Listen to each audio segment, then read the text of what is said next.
Ooh, you already know what time it is, guys. Welcome, ladies and gentlemen, one and all, Mad fans, Glow Yard Gang, YouTube.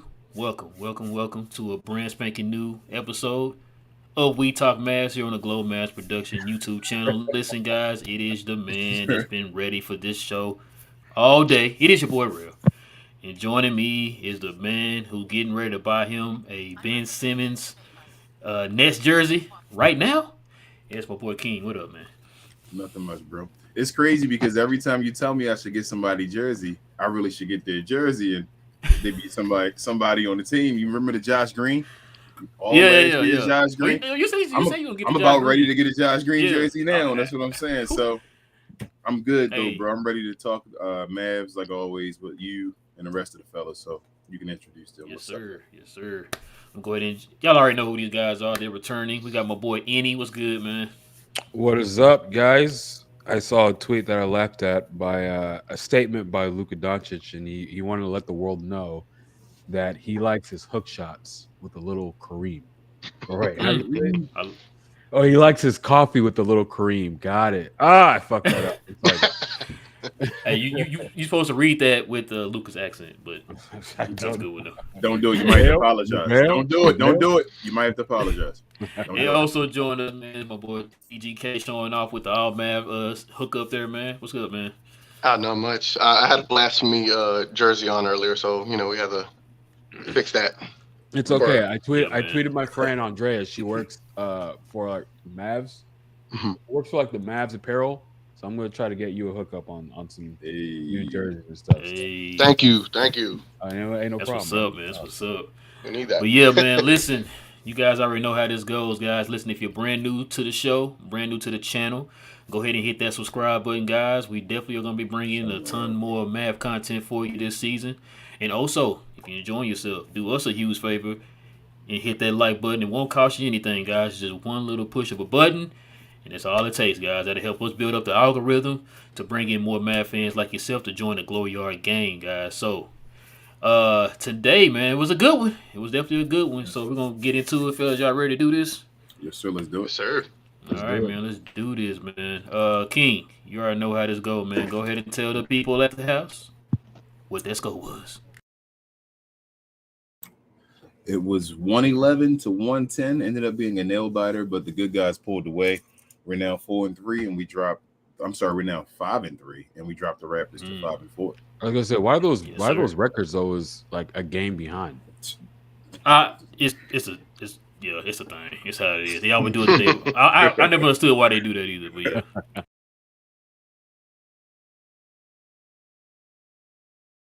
My bad, y'all. You put me on the spot.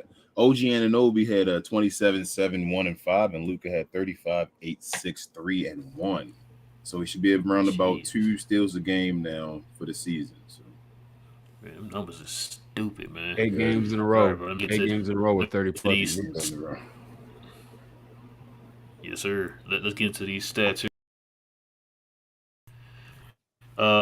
Shot 40% from the field, 32% from three, 21-25 from the free throw line. Dallas shot 50% from the field, 35% from three, 12 for 25 also from the free throw line. So both teams shot 84% as a team from the free throw line. Not bad tonight, man. Better than what we've been seeing from Dallas from the free throw line. But we about to get into it. King, man, go ahead and start us off, man. What's your opinion of this game today? I thought Oh, I'm today sorry. Hold on. was Before we start, y'all, we're not gonna take any questions tonight, y'all. I apologize. We're gonna probably have a nice little long conversation about this game, probably more tonight. So go ahead, King. okay. I felt like this was actually one of the better games so far this year. I know it ended up being a 1 point game with the 3 point shot at the end. I think by it was Anunoby. I don't know. So one of the guys. Anunoby. Uh, Yeah. Yep. yeah, made the last second three. But I felt like it's an all around game. Maybe other than the Memphis Grizzlies game, this may have been the best game they had. I thought Spencer Dinwiddie's been amazing for us all year. We talked about his scoring, his efficiency. That's been awesome this year.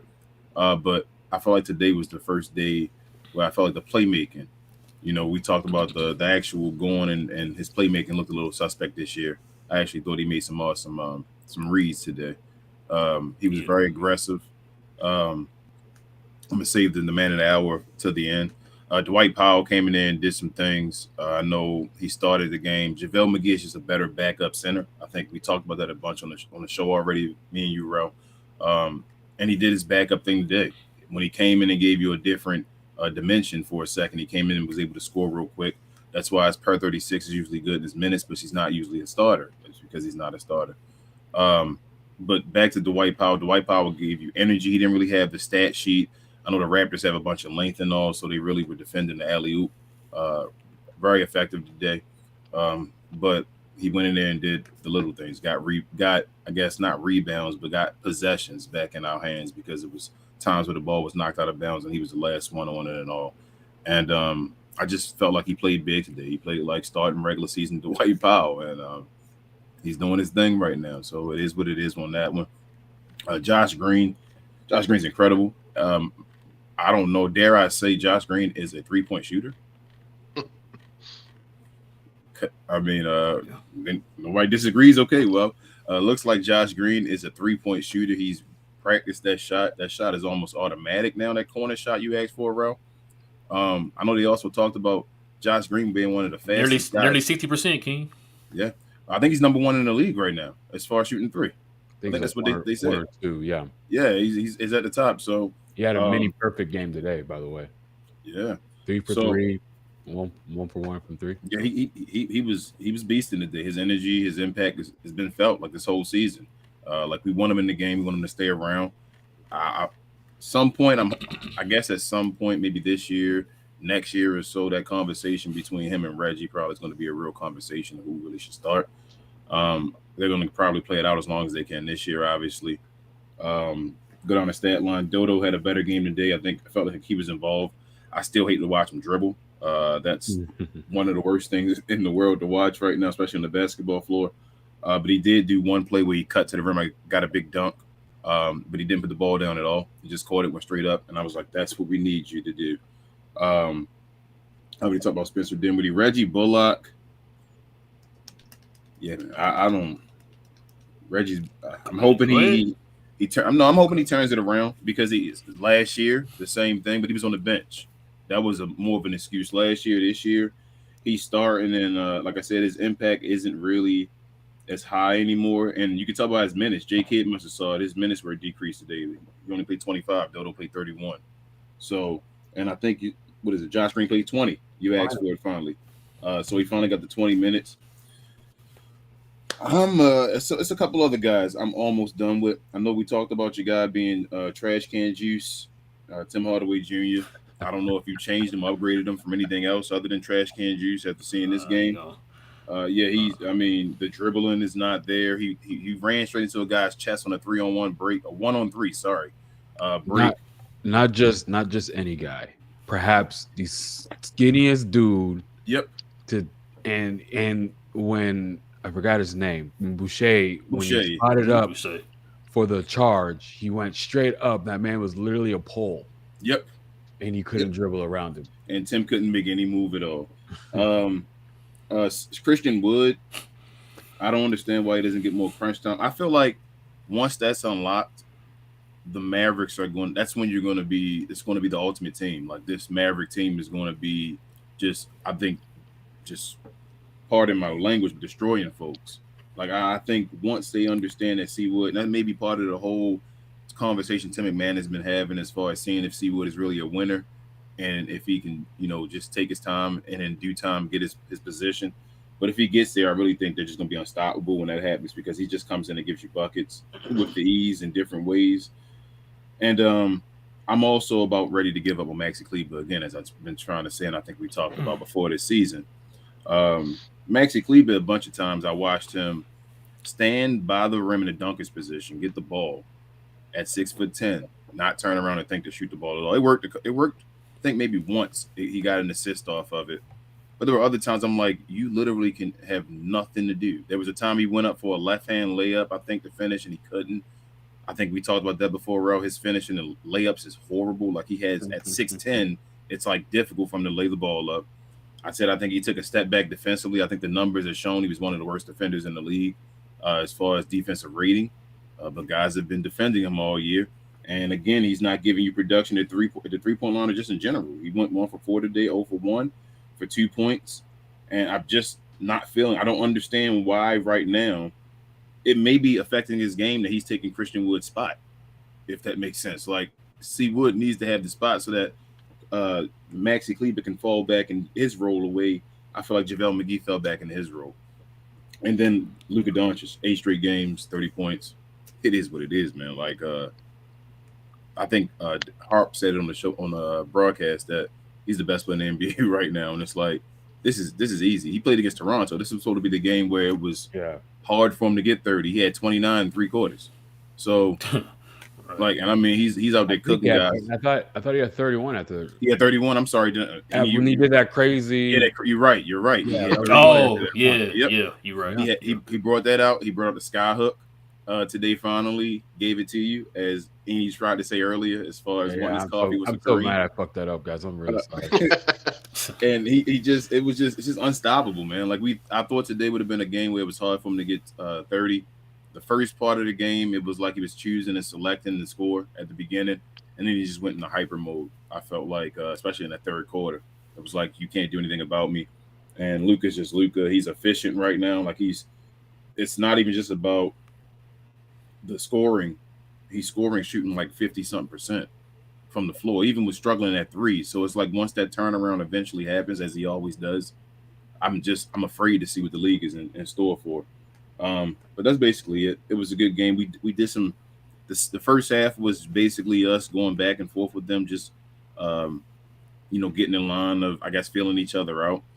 I felt like in the second half it was a game of runs. We went on a run in the third quarter, and then in the fourth quarter we just tried to we played a little bit more conservative, like the Mavs do for some reason. I always hate when the Mavericks play conservative in the fourth quarter to hold the lead instead of trying to extend the lead, but. I'll let someone else go. I know I done talked for a second, guys. T.G.K, what you got, man? For me, it's just more Luka doing Luka things. The thing is, with him, he helps you, as always, calm the offense down, gives you a consistent bucket, averages almost literally a point per minute on the court, literally every game he's out there. And it's just like, I don't ever want to get away from the fact that we have a generational talent, and that what he's doing nightly, night in, night out is something special. So really, Luka, again, he put on a show today. Again, like you mentioned, that little hezzy crossover fadeaway Dirk shot, circus shot was crazy. That definitely got the crowd like back into it. And then they had a big lead. My thing is these fourth quarters. I don't understand what's going on with these fourth quarters. We only scored 15 points in the fourth and allowed the Raptors to score 29. I have a hypothesis about that. Now, I look forward to hearing what you got, because I don't get it. I mean, I know kids trying to figure out the rotation and whatnot. Dinwiddie, he did great today. He's been doing great all season. It just, I don't know why he gets stagnant so much towards the fourth quarter now. I don't know if we're going to blame Christian Wood again for that, but we could also blame Kleber for being minus 16 today. Then the other point that I wanted to make is Josh Green. He finally got his 20 minutes a game, Rel. He got 20 minutes today, and you saw the benefits of that. It's not to say that he's, doing crazy numbers, doing amazing things, but the impact that he's having is noticeable. I mean, that one rebound where I forgot how he got it over. I think he got it over Siakam and then threw it off of Siakam. Like, he just got the bench going, he got the crowd going. Just those effort plays is what you need. And to have like a spark plug come off the bench to just provide that helps a lot. And it probably will lead to Bullock only getting 25 minutes tonight, the way he was playing and shooting as well. So overall, we beat a really good team. I mean, you look at them; they're lengthy, they're long, they defend, they got long wingspans, and Luka was very, how would I put it, cerebral in how you attack them, man. You really can't put so much pressure on one player to go against a team with that amount of wingspan and be able to be efficient as he was. 10 for 15, 3 for 6, literally 50% shooting from the field today. So more Luka, the special player, Dinwiddie doing what he's been doing, our fourth quarter woes, but thankfully Josh Green was able to he's making us look good this year, sort of. We were hyping him up in the preseason. But that's what I got. What you got, any? All right, so for me, I would say I was a Josh Green supporter. I wasn't necessarily a fan going into the year, but as of today, I'm officially a member of the Josh Green hype train. I punched my ticket. I'm on the train, guys. Hell yeah. Um, I'm happy he finally got his 20 minutes. I think is Yes. very well needed. I'm probably of the opinion that he should, if this keeps up, he should probably find his way on the starting lineup. Oh, what are they saying? What am Um, I? Mm. What am I hearing? um, Oh, man is he's shooting lights out. Although the volume is not where I believe where it should be. I think his green light should be brighter. As in, if he takes a couple of ill-advised shots, I actually will not be. Um, I won't be mad about that because what that means is he's more confident, and I think the more confidence he has, the more positive things will happen for the Mavericks. Um, and because what we're getting from Reggie and what we're getting from Dorian is subpar because they did raise the bar for themselves last year. So I'm on that train for Josh Green. For the fourth quarter woes, I believe one of the things that um, I think needs to happen is because we all know when it gets to crunch time, that's when defenses tend to tighten up. You need to be a lot more.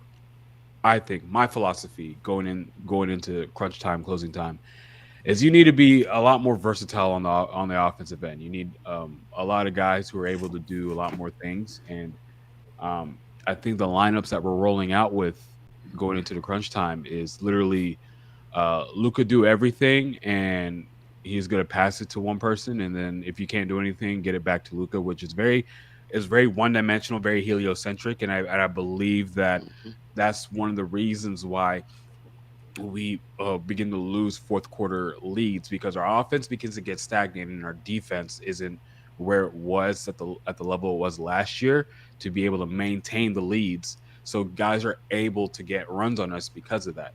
I think one of the changes that I've been saying this all season is for more reasons than one. One of the changes that we need to make is we need to have Christian Wood in the closing lineup. Why do we need to have Christian Wood in the closing lineup? He gives you another dimension of a player that can do something other than just stand and shoot. If you have players that can do more things, and I trust him going to the basket, I trust him shooting. I, there's only Spencer Dinwiddie is the only other guy on the team other than Luca. What do you call it? Sorry, I said that wrong. But aside from Luca, only Spencer and Christian are the only two guys on this team who I trust making a move to the basket, creating their own shot. this guy Right? here, that guy, he's a smart guy. Yeah. And we need more of that in the closing lineup.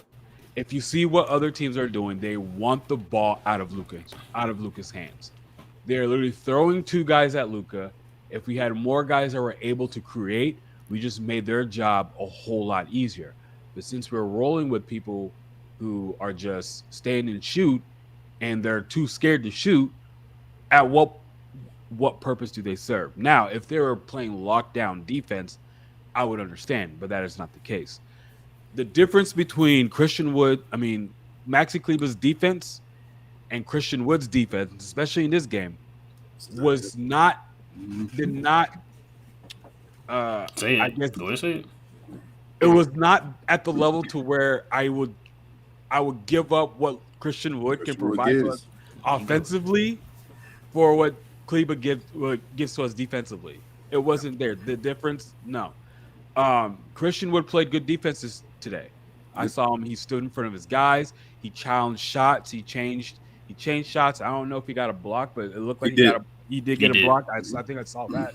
Um, it's very I think is one of the changes that we need to make, and it's baffling to me that some of the guys that has the trust of Coach Kidd, and that's why I keep on saying, the Mavericks they're smelling the farts of last year, is because they're like, hey, Reggie, I know you haven't been doing crap for us all game, but go in and close the game. Maxi, I know you haven't done anything. The one thing we have you guys in for is to play defense and shoot threes, and you guys are not shooting threes well, and your defense is not as good as as it usually is.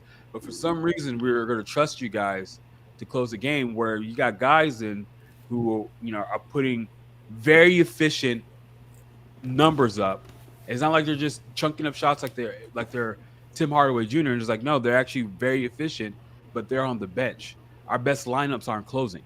We're just that's the reason why we're giving up leads. Like, honestly, our best options. I'm doing this thing now where I'm watching the game, and probably around halfway through the third or at the end of the third, I'm gonna say, based on what I've seen so far, this should be our closing lineup when it gets to 5 minutes. And I think the closing lineup should have been Luka at the 1, of course, Spencer, Josh Green, Dorian Finney-Smith, and Christian Wood. And I think if we would have rolled with that lineup, it would have been smooth sailing going into the end of that game. And that's what I have to say. I'm not mad at that, man. Listen, man, y'all made some good points. I was trying to think where I could start from on my point. Let me tackle the Christian Wood part first. I agree with y'all. Now, if people want to use the excuse of Christian Wood on a couple plays, this was out of defensive position, right? But I can also name some plays that the other guys were out on position too. But the thing that gets me is, this kind of reminds me of, y'all remember when Rick Carlisle would have, like, say, a Dennis Smith or somebody, and he'd miss with that one time and then just yank him out? And like y'all was saying, like with Christian Wood, if he missed like a defensive assignment, it's like, just yank him back out. You know what I mean? But it's like, when Maxi and them do it, and on top of that, you're not hitting your shots, it's like, I'm confused on this. It's like you said, is Maxi head and shoulders above Christian Wood right now on defense? I can't really say that. You know what I mean? I can't sit here and say like, oh, he just locking cats down. His lockdown defense is better than Christian Wood's offense. I can't say that right now. You know what I'm saying? So I think C Wood got a better defensive rating, bro. And that's what I'm saying. It's like, because I keep seeing people with these excuses like, oh, he's not playing defensive defense. Ratings could be a little skewed. The defensive ratings can be skewed based off who their person is guarding. And now, here's the thing: if Christian Wood is guarding the other team's number 1 on a daily basis, if Maxi Kleber is guarding the other team's number 1 on a daily basis, I would give him the pass that he has a poor defensive rating. However, to your point, he's not really guarding the number 1 guy. No, he's not, and his defensive rating is still not as good. So.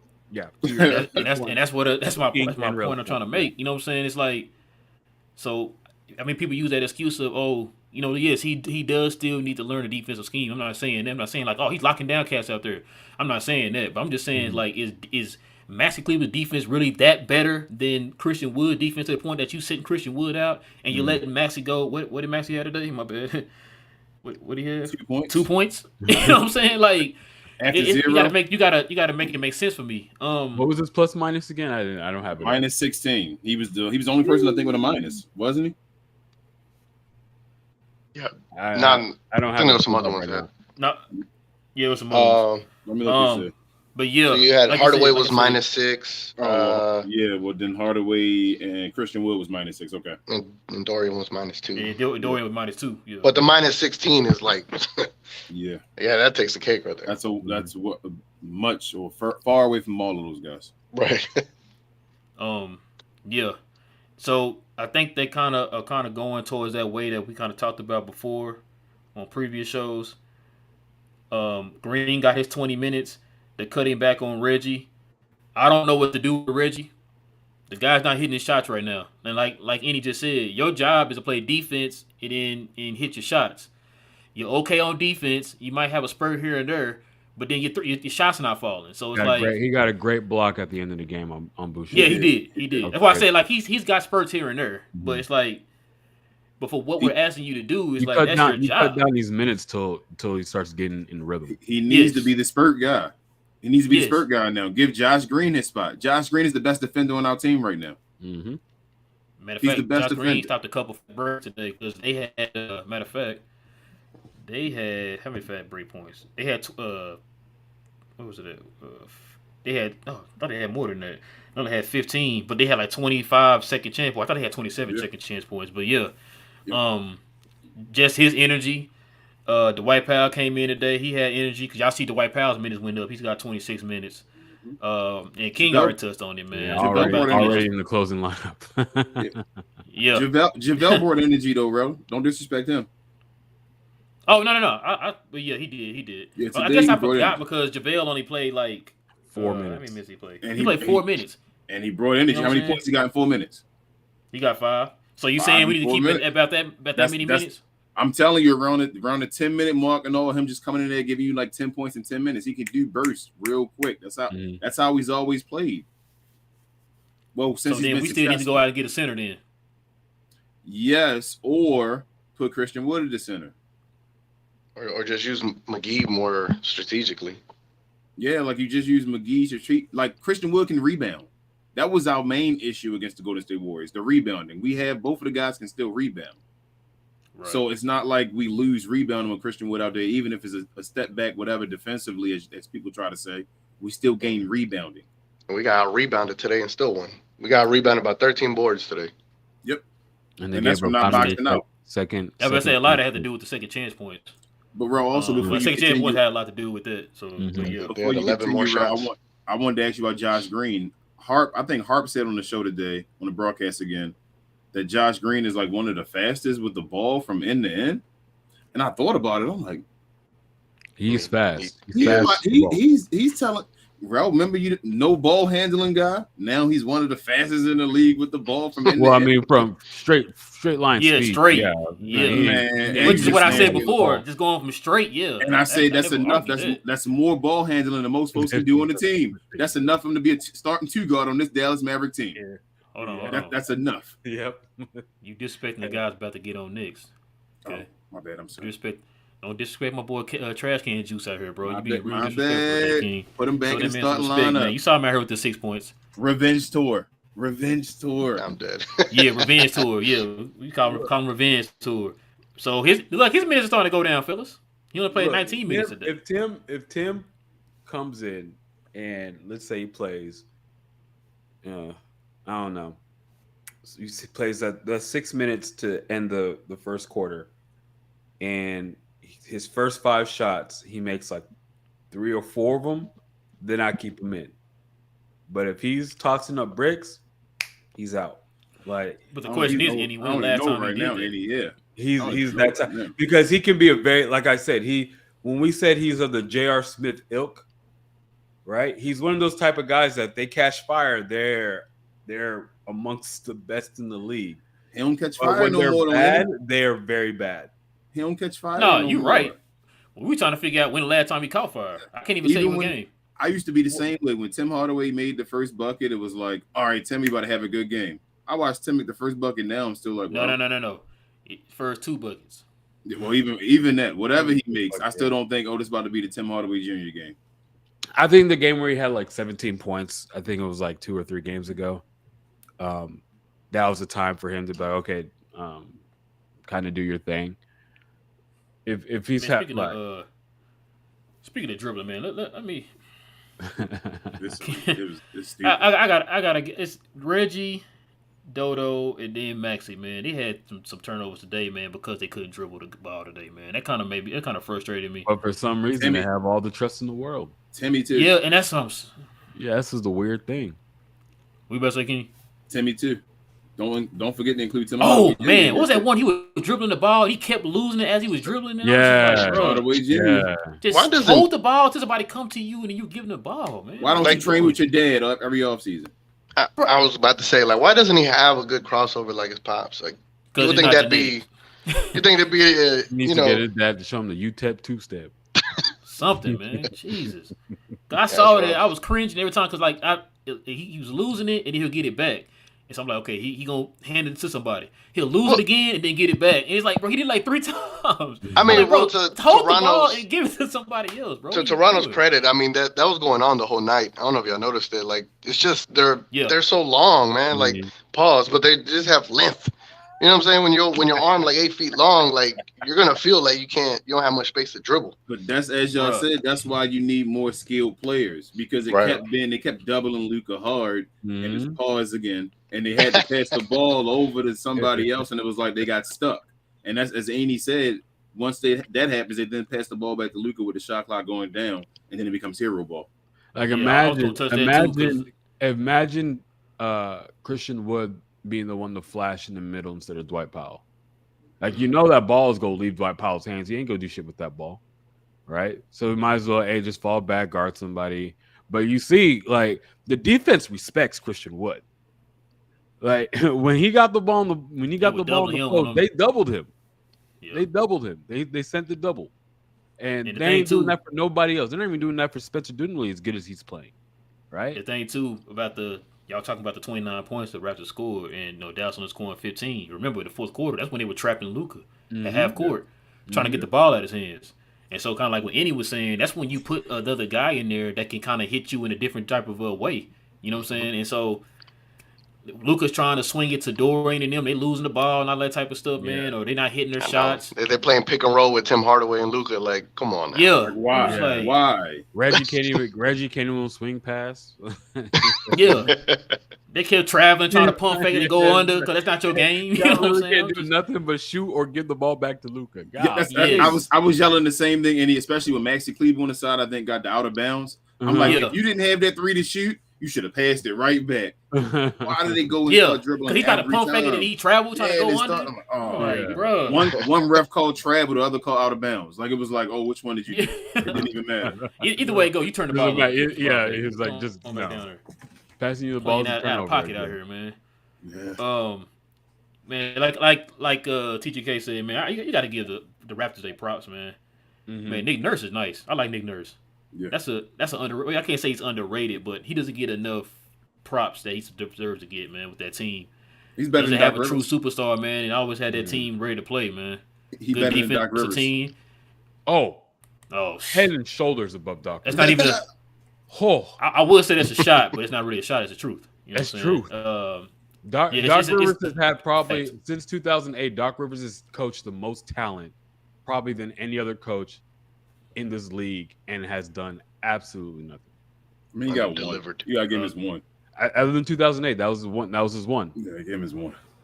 That was it. I'll give him. Coach Brown did a better job with Philadelphia than he has. Yeah, Brett Brown definitely did. Yep. Yeah, he did a way better job, bro. And like I said, I don't know what this fascination did with Doc Rivers, but yeah. Y'all got anything else y'all want to add to this, man?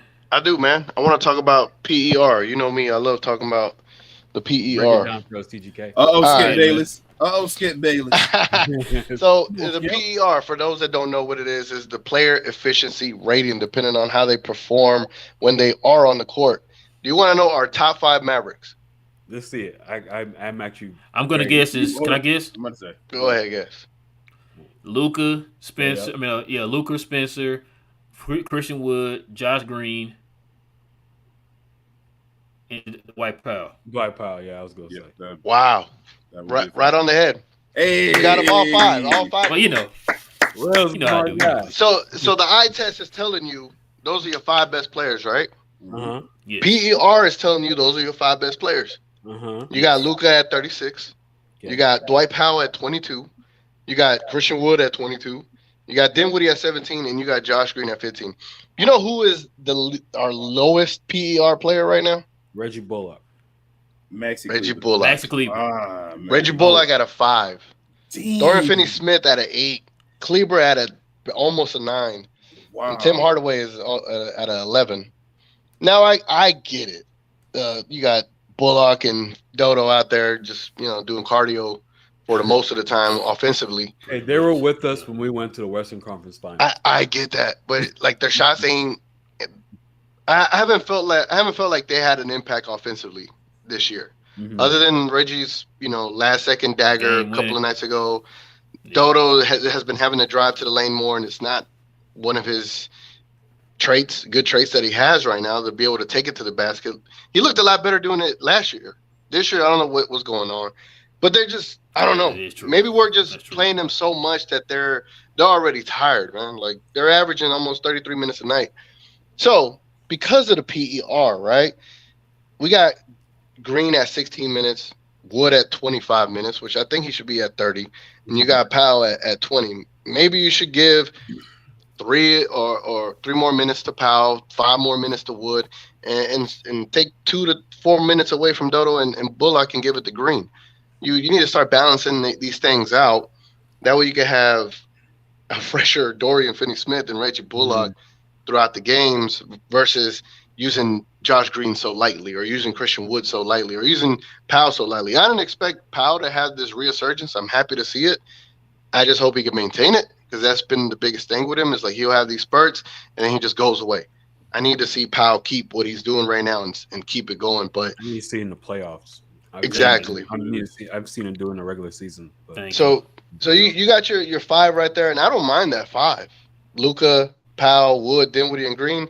You have 4 players that could do something with the ball. Mm-hmm. You know, and I'm PER. I'm so big on PER. It tells you a lot about what you got going on out there. And when you look at that, offense, it's the type of offense I would run on 2K, to be honest with you. Mm-hmm. And I know this is not realistic, but I like those 5 right there. Just wanted to bring that up. I think no matter what, for the team to get better, you absolutely have to put either one of Reggie or Dodo on the bench. So last year they were the 3-and-D guys where you got away with having 2 of those guys at the same time. But I feel like with just another year and just teams getting better and just being able to lock in on teams, seeing the Mavericks all last year, you feel me? And getting to the Western Conference Finals, they're trying to play the Mavericks a little bit differently. So this year you have to. I don't think that's going to work as much. And they can't do as much as you said offensively. And we're like trying to wait for them to try to hit a groove, maybe one game or whatever. I don't think you play with that fire this year. You have to insert a guy like a Josh Green or so, that a guy that can do something other than just stand in the corner and shoot threes. A guy that can go when Luka's doubled and drive to the rim and catch and dish it out to someone else or finish at the rim. So he even took it in someone's chest today and all for the little at the end-to-end run and all that when he stole the ball. So I'm highly impressed with Josh Green. You have to put him in the starter because he's basically, if not already, close enough to Reggie and Dodo as far as on a talent level, it feels like.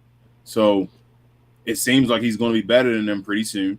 And that's not a bad thing. That's what we expect from our guy. He was the first round draft pick. This will be the time to get the most value out of him. Yeah, like you should go do that. Deal. Yeah. But other than that as well, Andy, to finish off, and I'll let you go. This team still has the number 1 offense in the league. With all of these problems that we keep talking about and having all these ridiculous conversations, this team still has the number 1 offense in the league. So, I mean, I'm telling you, 60 wins. I told y'all that before. Everybody went wild. We're on a 3-game win streak. Once we got over 500, I didn't think we're going to touch it again. And we got Luka Doncic. So, just respect the marvel and watch the train. This might be Luka's most efficient game. Yeah, he I think his last couple. Didn't he do this against? He was 66% last game, I thought. No, I'm talking about when I say efficient, I'm talking about on both. Both sides. Yes. Yeah, both. He was. Yeah, on threes and from the field total. Luka's getting to his prime. It's amazing to watch because he's understanding. No, he's not there yet, and we know he's not there. He shouldn't even be close. It's the normal lifespan of a player. The prime is like 27 to 32. Yeah, he's not there. At least 25. I say there's a 10-year. I give you 25 to 35, and you fit anywhere in between there. Hey. That's what I say. But as far as Luka, you see him understanding what he's great at in the game. His size and ability to get to the rim and finish under the rim and just shots is amazing. He's understanding that he can just get to the rim whenever he wants to and post up or do what he wants. No matter what, he's increased his mid-range shot. Like he's one of the best mid-range shooters in the league now. Yep. Like it's ridiculous. So his 3-point shot should just be a choice. Like if that's the last thing that comes, then he has to understand he doesn't have to shoot it as much. His job is to get other folks threes. Like he doesn't have to make the threes all the time. I feel like the final step of his career. Like he understands I'm just dominant. The guy is shooting over 50%. He's scoring 36 a game, and he's shooting 20-something% from the 3-point line. That's unheard of. So I'm imagine if he shot 35% from the 3. That's what I'm saying to you, man. That's what we said last video. It was like, man, once he started hitting 35, it might be over, man. Yeah, one of the things I've been saying about Luka, since after his rookie year, I said he's already a championship level player.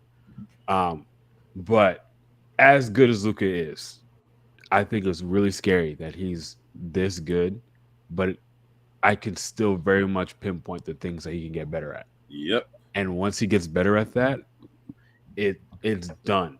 Like if the front office doesn't fuck up and get rid of other talented players, then we should be in prime position to bring some trophies back to Dallas, right? Um, Hmm. Lucas There, sometimes, he gets a little too. He has in the last couple of games, but when he gets too dependent on that step back three, um, his decisions with that last second shot, like, I'm going to say this: that iconic last second shot against the Clippers was a very dumb shot. However, it went in. I remember seeing that play and I was yelling my ass off, like, "What the are you doing?" And it went in, and I was like, "Oh my god!" Like I was running because you're down by one, and you shoot a 30-foot step back three contested. But once he learns, hey, these are the things that I need to get better at. I need to get better at decision making. Although he's a good decision maker, there are times you can see it. It was laid out perfectly in that Suns series. The games that we lost, Luka's decision making was piss poor. The ones that we won, he was on point with his decision making, on time, on target. He was taking exactly what the defense was giving him, and once he gets more consistent with that, it's done. It's over. He's still young, so of course his decision making is going to be a little bit on the what the F are you doing sometimes, Luca, and what else. But I mean, it used to be, hey, he needs to develop a mid range shot, or he needs to utilize it more. He got it. Now what we're seeing, his PERs amongst probably the best in the league. Um, and then of course free throw shooting. We were all saying that. I believe his free throw shooting probably by the end of the season will be high 70s or even up to the 80s. He's had bad games, but we've also seen games, especially the game number one when he went like what 14 for 14. yeah. I'm You went 12 more 14 confident tonight. in him going to the line than I have been since he started playing. Yes. Um, so I mean, all that to say, one thing I like about when we do these shows is we're critical. We're very critical. We're not by any means uh, uh, dick riding the Mavericks every time they win because we can actually watch a game and analyze. Yes, we got the win. We're very happy. We're Mavs fans. We're very happy about the win. But there's some things that are like, okay, we if we want to go to the levels that we want to get to, these are the things that we need to clean up. Um, I love that about the show because you guys are real ones.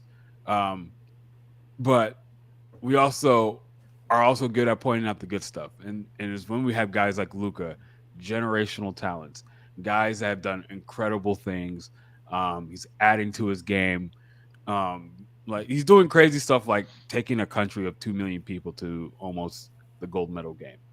And these are the things that if we don't pay attention, we can either we're not put the appropriate amount of emphasis on it to really emphasize his greatness. Um, but if we really stop, when we really stop and really look at the kind of things that Luke is doing and where he's only 23 and he's doing this. 23. I'm hoping the front office is taking note and they're not just like, oh yeah, he can just do it all. We need to get more players around him so he doesn't have to do everything every time for us to stand a chance. Hmm. It's We still want Nico him. we trust, We right? want him going into the last 5 minutes of the Absolutely. fourth quarter Yeah, with all the energy, knowing that I have a guy to my left that I can count on, and a guy to my right so I can count on. Because I know these guys are going to come at me with everything, and I don't have to be. I don't have to try to ultra extend myself to create for these guys. Like they can do it for themselves. So If you give us that lineup that either you or T.G.K said at the end of games, the game would be much easier for Luka Doncic. very much. It'll be harder to double team him Yeah. because you can't double team him even if you got 8 seconds left because Christian Wood's right there rolling to the rim. You feel me? Like it makes the game much easier where he can do his thing on an ISO because he's one of the best ISO players, if not the best ISO player in the league. And just do his business and decide if the guy does double him, he'll have a shooter that he can trust, like a Spencer Dinwiddie, a Josh Green in the corner, or a Christian Wood or whatever that can shoot the ball and we can make a knockdown shot. Our best guys, the guys that you like to see like you said, the ball in the hand of if it's not Luka Doncic. So I'm down with that lineup. I just need Jason Kidd to basically finally say it's time to get it done. So You know what I would like to see? What I would like to see between Luca, say Dwight Powell, and Christian Wood, I would like to see like a double screen up top and like a slip screen by Dwight Powell, right? As Lucas, going across that pick. Okay. Because he gives him so many options. It gives him the lob option. It gives him the Christian Wood top of the three option, or it could just give him the easy floater. Or you're gonna have Green and Dinwiddie who are shooting lights out, honestly, from three. I really like that lineup. Now that I think of it, it's like he has so many options versus he just dribble in, waiting for Dodo or Reggie to get open, and whoever else, McGee's, throwing his hands up, waiting in the post. So I don't know. I like that lineup though, but I agree with you. Luka doing everything is it's not going to be a thing that we should rely on. So Luka has now scored 30 plus in 8 straight games, right? Yeah. When do y'all think Luka's going to not score 30 points anytime soon? Like I said, he scored 30 points against a pretty good defensive team in the Raptors. So knock on wood. Hopefully he doesn't get hurt. That would be a thing where it would stop it. But I do think for sure he's getting a 9 because I think he wants to get rid of Wilt Chamberlain's 1 record. You feel me? Like that. Wilt has number it twice, 2, so he can definitely be number 2. Mm-hmm. But I think he's going to go for the record. I think he's going to try to get it. I don't know if he can get 20, 27 or 20. Is it that far? Is it that? I thought it was like 28, but maybe I'm wrong. But I know it's 20 something. I thought Wilt did like 28 straight, and then he scored like basically in 78 of the 82 games. He did 30 plus that year. That's ridiculous. But yeah, that's Wilt Chamberlain.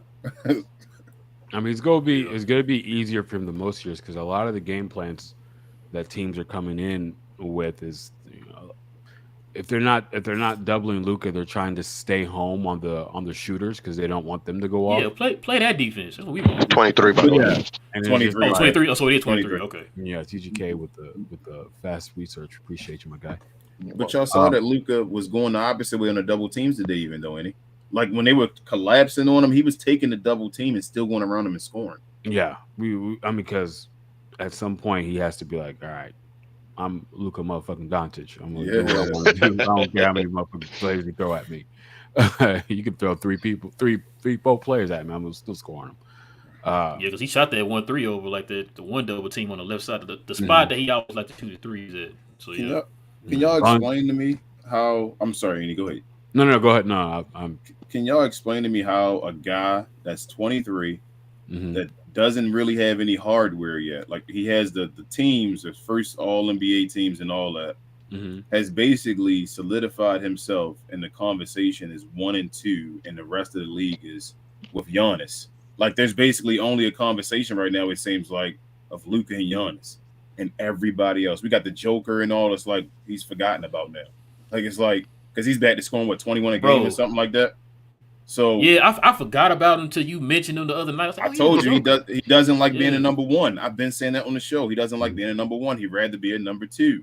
He's a pass first guy. He's back to scoring 21 or whatever now. Like even Embiid isn't getting the recognition, and Luka has no hardware at all. And they're talking about him being the best player in the NBA. That's amazing. I mean, the league gonna have to get used to it. you got about another 10, 12 years of this kind of Luka moving forward. Again. Yeah, no, I mean, probably an even better Luka. Yeah. Yeah.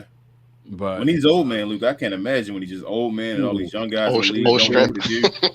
when he was so like the way I look at it is there's a certain time in the league where you have to try to transition your game from your athletic peak to your mental peak. Wisdom. Like Dirk at 33, I believe that's when he won his championship. Was not the most athletic Dirk. Was probably I don't want to say not the best iteration of Dirk, because probably 06 around that time when he was still semi-athletic. Like people forget Dirk was actually pretty athletic. Athletic at first, yep. Yeah. But he just was. He's mastered his someone who mastered his craft. Yeah. Like there's not a soul that you could throw at Dirk Nowitzki in 2011 that he couldn't score on one-on-one. Yeah. Like I remember if you remember, I think it was game 1 versus the Thunder, and it was Scott, whatever the hell his last name is, the coach of the Thunder. Oh, Scott Brooks. Yep. Scott Brooks. He literally, this is what he was telling his guys in the timeout.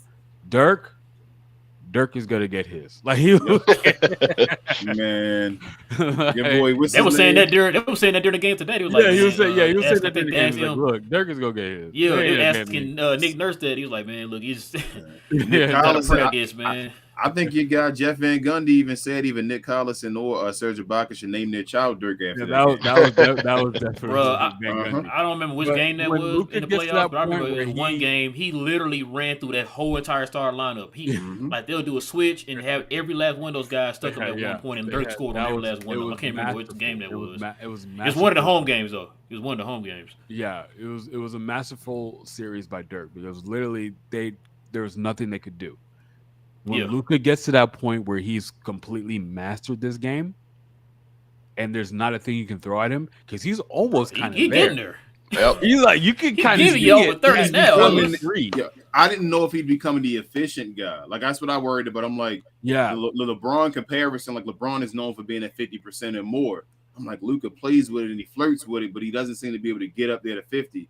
And it looks like he's going to do it and score over 50, get over 50% for the year. It, So it helps having his free throws improve too. Yep. Yeah, and on that, like he's doing what we talked about before, King. Cut your threes down Cut your to about threes 6 a down. game, and he's doing that. He went 3 for 6.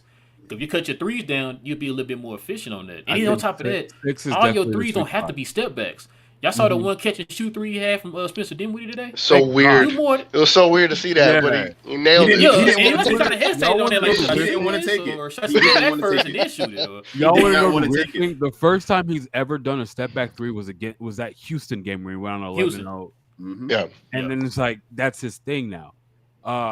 That's one of the things he also needs to improve on his off ball game. So once he does Yeah. that, it's still over. Like when was the last time we saw him have a catch? was that his I feel- second year? No, I know I you're gonna feel say King. different about that, Andy, than everybody says. I do feel you like mean? Luka is a great off-ball player. I feel like what is a dribble handoff not an off-ball play? Yes. I guess Is Luka yeah. Doncic not like the best in the league at getting the dribble handoff and going to the rim and scoring? I mean, he's one of the best in the league and going to rim. Period. I got you, but off of a dribble handoff, he does it, which is an off-ball play, correct? So But according to other analytics, what about other activities?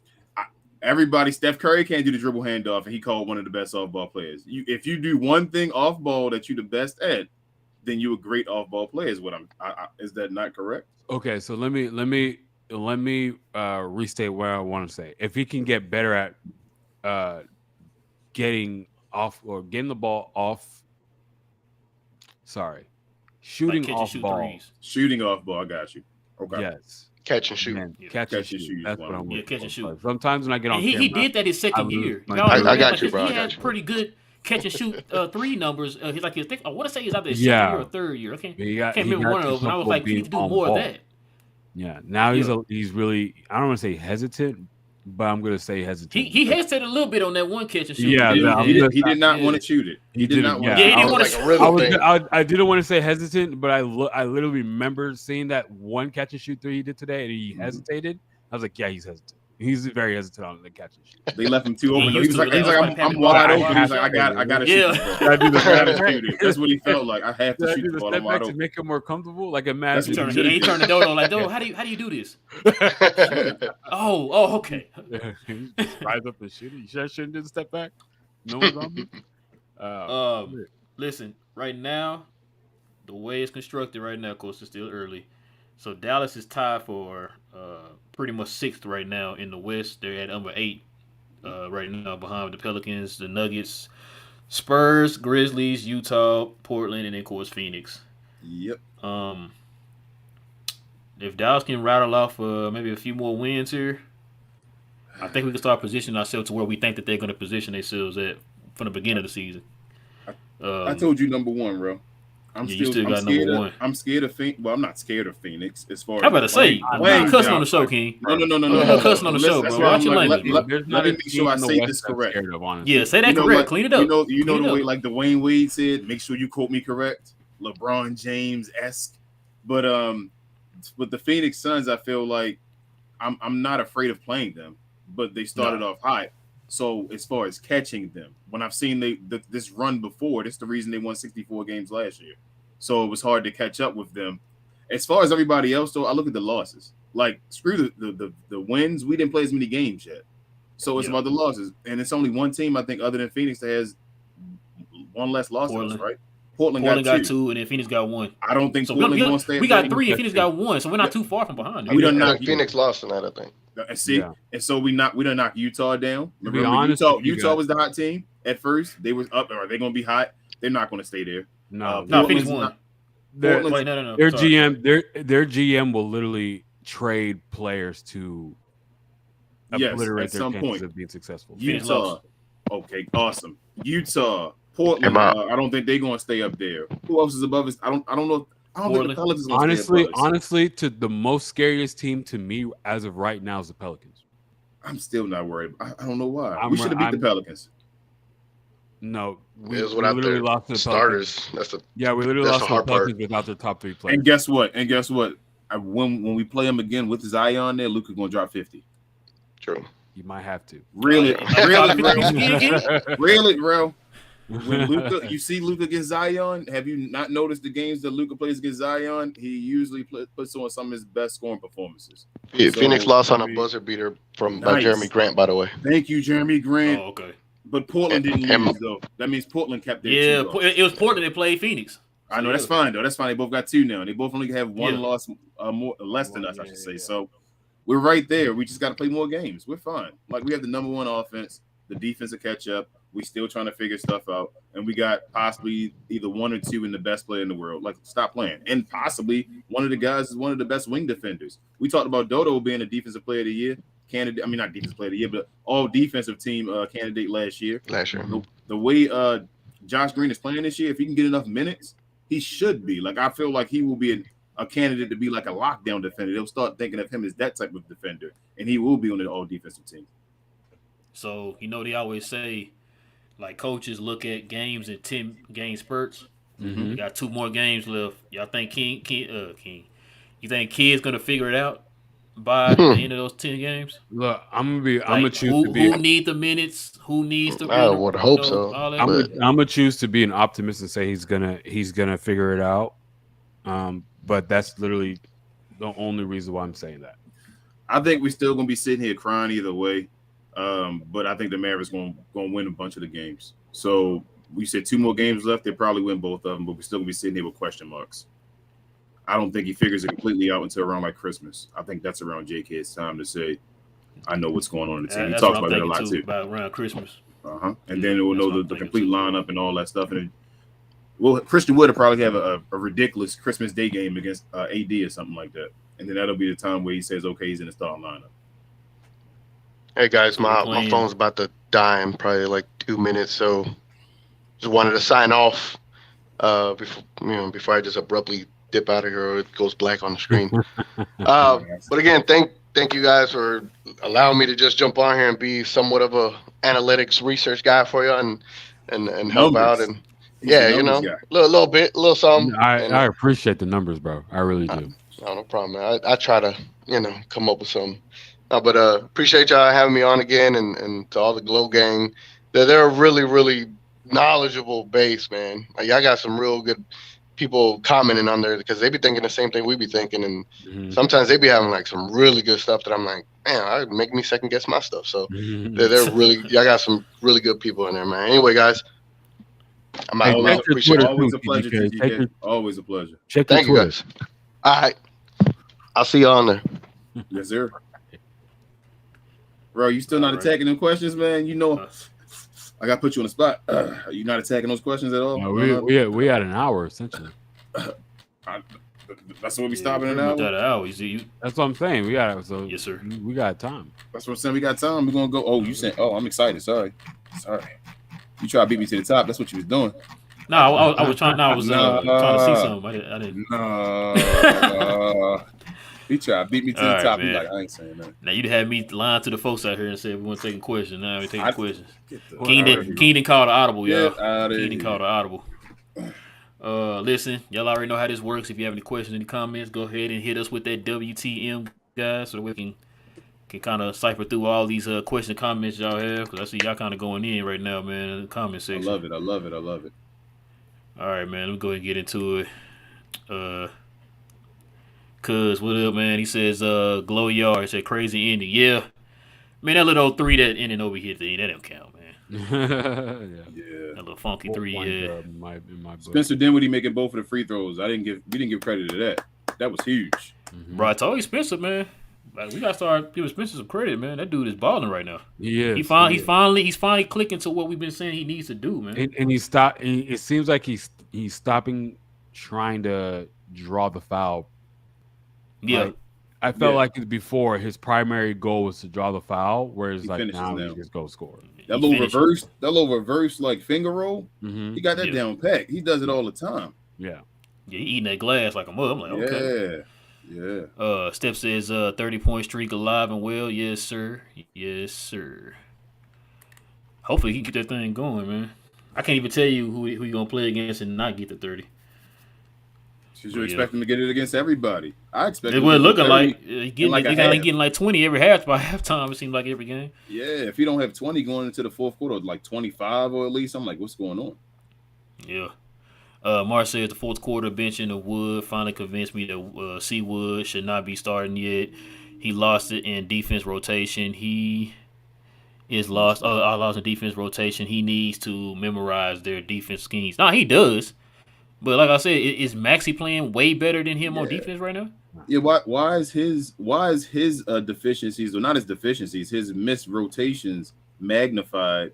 I felt like he had a bunch of good rotations tonight as well. Like it's like we see the 2 that he missed at the end, and like he's even on the foul line, like looking over the sideline saying my bad when he's missing rotations and all of that. But when Maxi Kleber just constantly mixes rotations, it's just okay. And he's not making up for it on the offensive end either. Yeah. Euro says win is a win. Also, Tim has to go. Is Ben Simmons still available? And King we trust. Oh man. You already did say you wanted Ben. Yeah. Over Tim Hardaway Jr., man. If it's a straight trade, no draft picks, I'm taking the guy with the high upside. What was your trade? You said Tim and Bertans. Bertans for Ben Simmons. Yes, I'm taking that trade every day with no the upside. After today, are you more likely to take that trade now after today? I'm still on the fence, man. I'm still on the fence. You still on the fence? I'd rather trade them 2 for something else, man. You're not getting anything else. That's what I'm saying. This is a very painful place to be. You're not getting anything else. Oh, you else, saying in this scenario we're not getting nothing else? Yeah, this is the best. What I'm saying is that Ben Simmons is at the lowest point right now, as I think I said at the beginning of the year. He's basically saying buy low and like you're not getting anybody else for Bertans and Tim Hardaway Jr. No, it's just the only thing with him, man. He comes with baggage and distractions and stuff. That's the only thing. Like if it was any other circumstance, I'd be like, yeah. Tim Hardaway Jr. Like, we already got not really. I forgot he played the game today. I'm just joking. I forgot he played the game. Like we already got this Christian Wood distraction that it's not a distraction. You know what I'm saying? Just imagine it being a negative distraction with him. So I don't know. Imagine that lineup that T.G.K said with the PER to close the game, and you switch the Dwight Powell with Ben Simmons. Simmons can kind of play the 5. Imagine he can. He's playing for the Nets right now. Imagine that. Don't do that. Imagine that lineup at the end of the game that I just said with Dwight Powell. You said you worried about him, and you put Ben Simmons down there in dunker roll. Yeah, that's what I'm saying. That's why you go get Ben Simmons and replace Dwight Powell, huh? It's funny you said Dwight Powell getting replaced because look, this guy here, Smito, can't wait to hear your opinion on Powell playing 26 minutes. He should have. He's regular season Dwight right now. Let him play what he does. And that's what we've been preaching this whole time, Smito. We have not changed that opinion. Yeah. We've been saying he's been doing this every year in the regular season. He's looked good, looked great. Look like a Hall of Famer out there during the regular season. But it's like our opinion has always been based on him in the playoffs. We've been saying that a million times. Last year, unplayable. Year before that, unplayable. Last year in the regular season, I think I was saying to you, Dwight Powell was playing the best basketball of his career.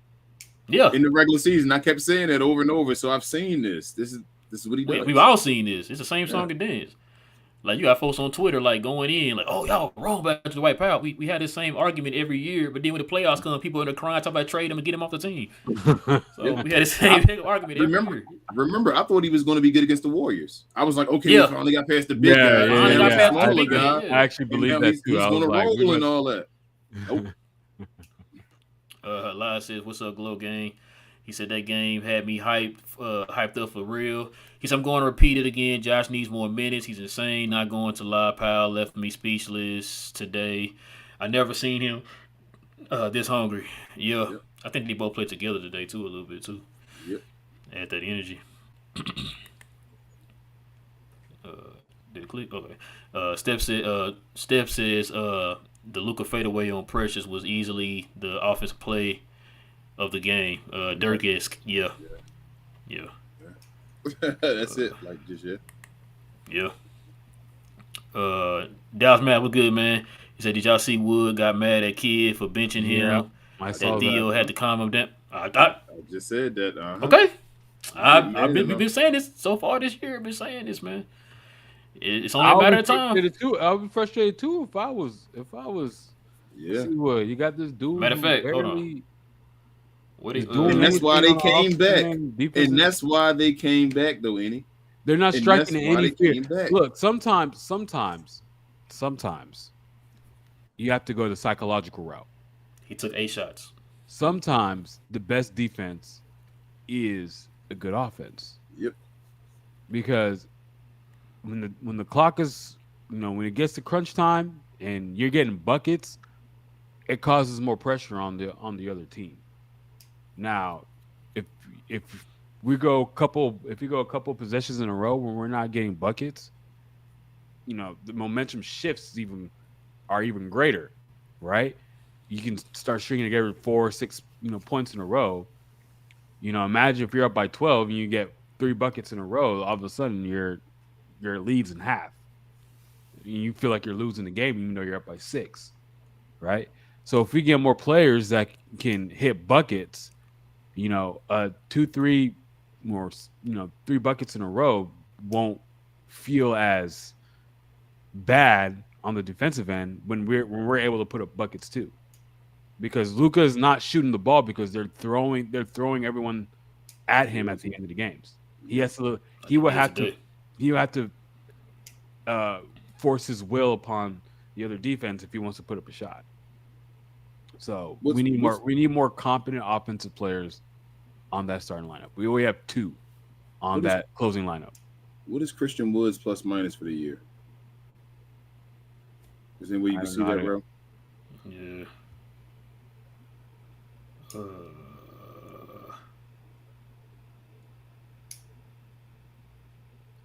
It's not telling me. I'm just trying to see his net rating. I'm guessing his PER that high. His net rating got to be. His PER is 18.6. So what I'm saying is, does Maxi have a positive net rating? Because they're talking about Christian Wood and all. It's basically like you said, Annie. It's about offense. It's about, can you put up more points than you can allow? Mm-hmm. If he has a positive net rating and he's putting up more points than he allows, then you have to have that man in the game. I agree. So Maxi's PER is 8.6. He's shooting 40% from the field, 31% from 3. Maxi? I want to know their plus minus. So if Glowyard, if y'all can help us out, let us know the net ratings for both of those guys. To me, there's not a player outside of Luka and Spencer that should have an automatic spot. Probably Dodo too. I'll throw him in there. To have an automatic spot at the closing lineup. To me, like it should literally be Luka, Spencer, Dodo, and whoever's having the 2 best games behind them. Why can't C Wood prove that he can end? Like, I mean, if I'm in, C Wood is in. If I'm coaching, C Wood is in. But JK won't even give him a chance. JK won't give him a chance to try, and like he can't. How will he ever know if he can close if he never gets the chance to close? Yeah. Do you feel like they tried that one time and then that one? Yeah, and he said he put it all on him after that one game, and then said. He didn't play. And I just say that. I said it's kind of remind me that Rick Carlisle how he did Dennis Smith. He had that one bad play. Oh, take him out. This is like, bro, come on, man. Mm-hmm.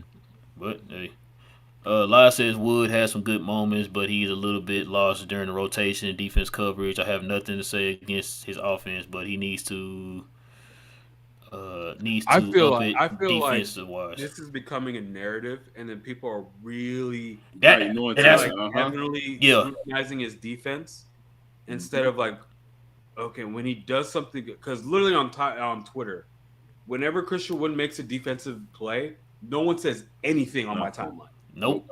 Nothing on my timeline. I'm like, okay, no, your second best offensive player made a defensive play, and we're just gonna, you're just gonna not pay attention to that. And then people come on here saying that, oh, he messed up some rotations. He made a lot of defensive plays this game. No. He messed up today. Crickets. Dodo got dunked on like one of the worst dunks I've seen maybe this year today. And like I guess he wasn't getting blown by or dunked on and stuff like that. Like it happens in the game. Mm-hmm. You don't win every possession defensively or offensively. How you think the Raptors feel as far as those guys trying to defend Luka Doncic? You think they're saying everybody, oh my goodness, you messed up on Luka that play. Ooh man, like that's it. You're a bad defender now. Messed up the game plan. Yep. You're a bad defender now. You can't do that. Like there's certain times Seawood's going to mess up on plays. There's certain times I watch Dodo get ran past. There's certain time I watch Reggie get ran past. Maxi Kleber. Everybody gets ran by. Like it happens. So why is it magnified when happens to Seawood? What people need to know is the game is made for the offensive player. Mm-hmm. Yeah. Right. There are literally stuff that the ball handlers can get away with, just because that's just how the game is called nowadays. So not everyone's gonna make every defensive play. It's almost designed for them not to do that. The game is today. So if you can get a guy that has the talent level of Christian Wood, maybe he gives up a few more baskets than Maxi, but what he's giving up on defense, he makes up for it on offense. He makes up for it on the offensive end, where Maxi doesn't make up his lack of offense with his defense. If he was Kawhi Leonard on defense, I would understand. Hell, if he was fucking Thabo Cephalosha on defense, I would probably be like, okay, fine, I understand. But he's an above average defender. Not right now. A slight above average defender. Not right now. Right now, I'm for real. I think I said the numbers to you, Rel. Maxi's one of the worst defenders in the league this year. I think you sent me that like yesterday or earlier. Yeah. He's one of the worst defenders in the league this year. I'm not joking. I'm not picking on him. Yeah, according to the numbers. I mean, we got to go by the numbers on something on defense. Everybody else go by numbers. We go by numbers on Ben Simmons with his defense. I go by the eye test most of the time on defense. No, what I'm saying is Rel and them be talking to me about Ben Simmons has a bad defensive rating this year. So he's a bad defensive player. So if we're going to go by his defensive rating being bad, we got to go by Maxi's being bad. But Ben is also eye test too.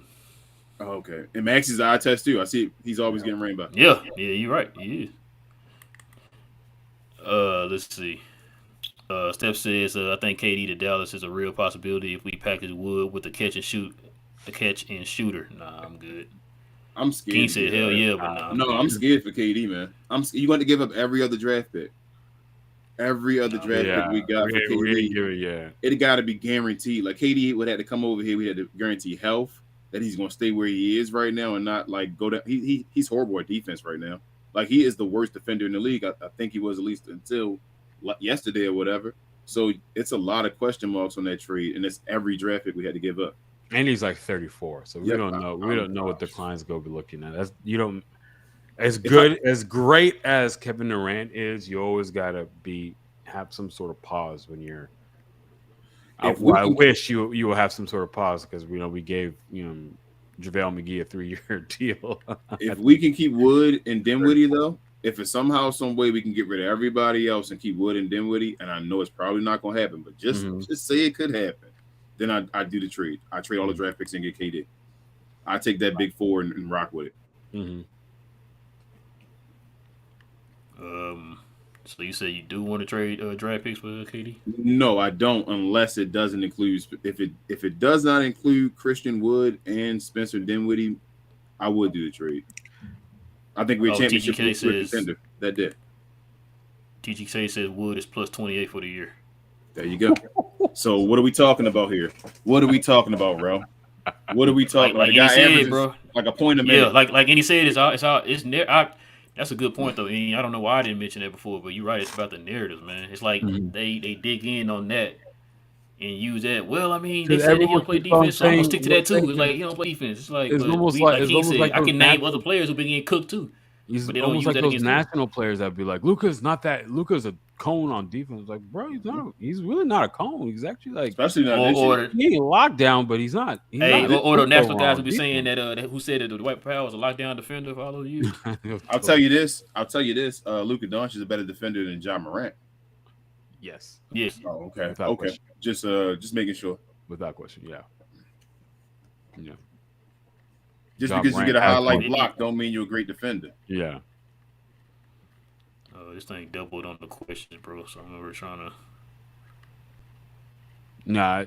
Yeah. I'm almost now convinced that it's just it's what people who want to sound. I don't want to throw anyone under the bus, but it's what people who want to sound like they're informed about the game or about the team would say about Christian. But it's like if they're not, I feel like you're not watching the game as closely as you think. If that's the conclusion you're drawing. Yep.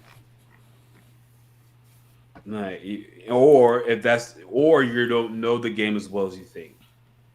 Because literally Maxi has done anything that warrants the number of minutes that he's getting or the That's what we opportunities said. That's what me and King been saying. getting over. Everybody keep telling us, and everybody keep telling us nothing it's Christian Wood. It's like, but Guess what, y'all? Hold up. Guess what? We got Maxi Kleber for 3 more years at $11 million each. yay. He's a great role player. Don't get me wrong. Oh, he ain't being a great role player right now. Yeah, he's a good. I would take a Maxi Kleber as my 7th, 8th, 9th person. I don't know if 7th, 8th, 9th guy get 11 Keep going, million. Eddie. Keep going. You say 10? I'm just saying 7th, 8th, 9th get $11 million. I don't know. According to what people are saying about how the money's gonna be looking like in the next couple of years, maybe so. You're right. I just feel like you didn't have to. And but what's his name is making 16, and he even when he comes back healthy, he's gonna be at the bottom. So I just felt like they didn't have to rush money and the actual makeup of the team. They exist on different realms to me. You know what I mean? It's like all it is this is the money that it took for us to buy your services. But when you're actually on the team, like where do you stack in the grand scheme of things? And a guy like Maxi who has tools to be a good shooter, who has tools to be a good defender, at the level that he can shoot and he can defend, will be good to have as the 7th, 8th, not even 7th. Now I'm thinking about it, not 7th, 8th, 9th, or 10th player on your team. I really said 7. Hell no, that's like one step away from. You said 6 man. We gotta continue to push. We gotta continue to push these overachiever guys out of off the team. And there's no disrespect. You gotta get more skilled guys and push the overachievers. Yeah, that should be literally Nico's thing right now. Is like I need to get guys to where I don't need Tim Hardaway to play 15 minutes a game. I don't need Maxi Kleber. Like Maxi is like, hey, we have a defensive position. Maxi, go ahead and get in there because you're 6'10". You can move relatively well for a dude who's 6'10", and you could probably alter a shot or two. But we don't need you playing. Maxi should be street clothes. He should be street clothes. Not to say it in a way. Hold up, listen to what I'm about to say. I mean, street clothes is in selections. Selectional playing as far as like he can sit out this game. Yeah, you feel what I'm saying? You need to push him down to that level where you don't need him every game. It's like situational, where you decide if Maxi needs to play and on. And that's no disrespect to him. You just pushing the guys that are overachievers down. And as I said at the end of the year, well, if they'd have waited this year out, they probably could have got Maxi for like 3 for 24. Real tough. They could have waited and got him for like 3 for 24 and been okay. But now you got a 3 for 33. And I guess it's some of the loyalty or whatever, but Maxi not really being loyal to nobody. That's the only team that wanted him. Exactly. No knock. It's just the truth. LeBron says, do you guys think Kyrie really deserved to get suspended for posting? Trying to get in trouble. Trying to get in trouble. His post on Twitter. I don't know about that. This generation is weird. Yeah. I'll say this, LeBron. I'm gonna give you a statement because I don't run away from anything on this show. There you go, my man. I'm not going to say, I'm not going to be in trouble by saying if I think he should got suspended or not. But I will say this: the standard has been set. So from this point on, anyone that does anything that's anti-Semitic, racist, or anything like that, I want to see games. I don't want to see what's that guy Ridley Cooper or whatever back on the Eagles and all that playing the next game and all that. I don't want to see that anymore. This is now the new standard that's been created. So I want everyone to be held to that standard. Well, to your point, this is the NBA, and the NBA, how valuable you are dictates the level of punishment you get, right? So Kyrie did what he did. He got 5 games suspension. You remember what's his name from the Miami Heat said the slur. Mm-hmm. You ain't seen him in the league ever since. Yeah. So Miles Leonard. But he was trash. He wasn't. Yeah. So precedence has already been set. Of course, it's going to vary different ways. Like we all know, we all know how the game is played. So don't act surprised. Don't be like, oh, what's his name is, he got kicked off his team or whatever. It's like Kyrie makes too much money for us to just kick him off the team. Sorry. So we'll take 5 games. But yeah, you're right, because they could cut. Right. They could have cut. If it was that serious, they could have cut Kyrie. Yeah, man. Maybe they're going to try to trade him. It might be something. It might be something in his. Yeah, I've been hearing I've been hearing that they're trying. Yeah, they're not going to cut him. Trade him. They're trying to trade Kyrie, but no one wants him. That's the problem. Yeah, it's too much money to cut, bro. That's like $40 million to cut. You can't just. That's like Russell Westbrook. They're not going to just cut him. You got to try to trade him. But I think he's going to retire. I think he's going to retire, especially after hearing that Nike dropped his shoe endorsement. I think he's going to retire. I think he has. I want to apologize to you and Enoch. I know that both of y'all love them Kyries, man. So no, I don't be wearing the Kyries, but I know they're popular. I know if Nike dropped them and he has the most popular shoe in the NBA and all that. Yeah, that's a big thing. So I think he's going to retire, and that's sad to say because I think like Stephen A. Smith and them say, like the guy, I don't think he means any harm at all.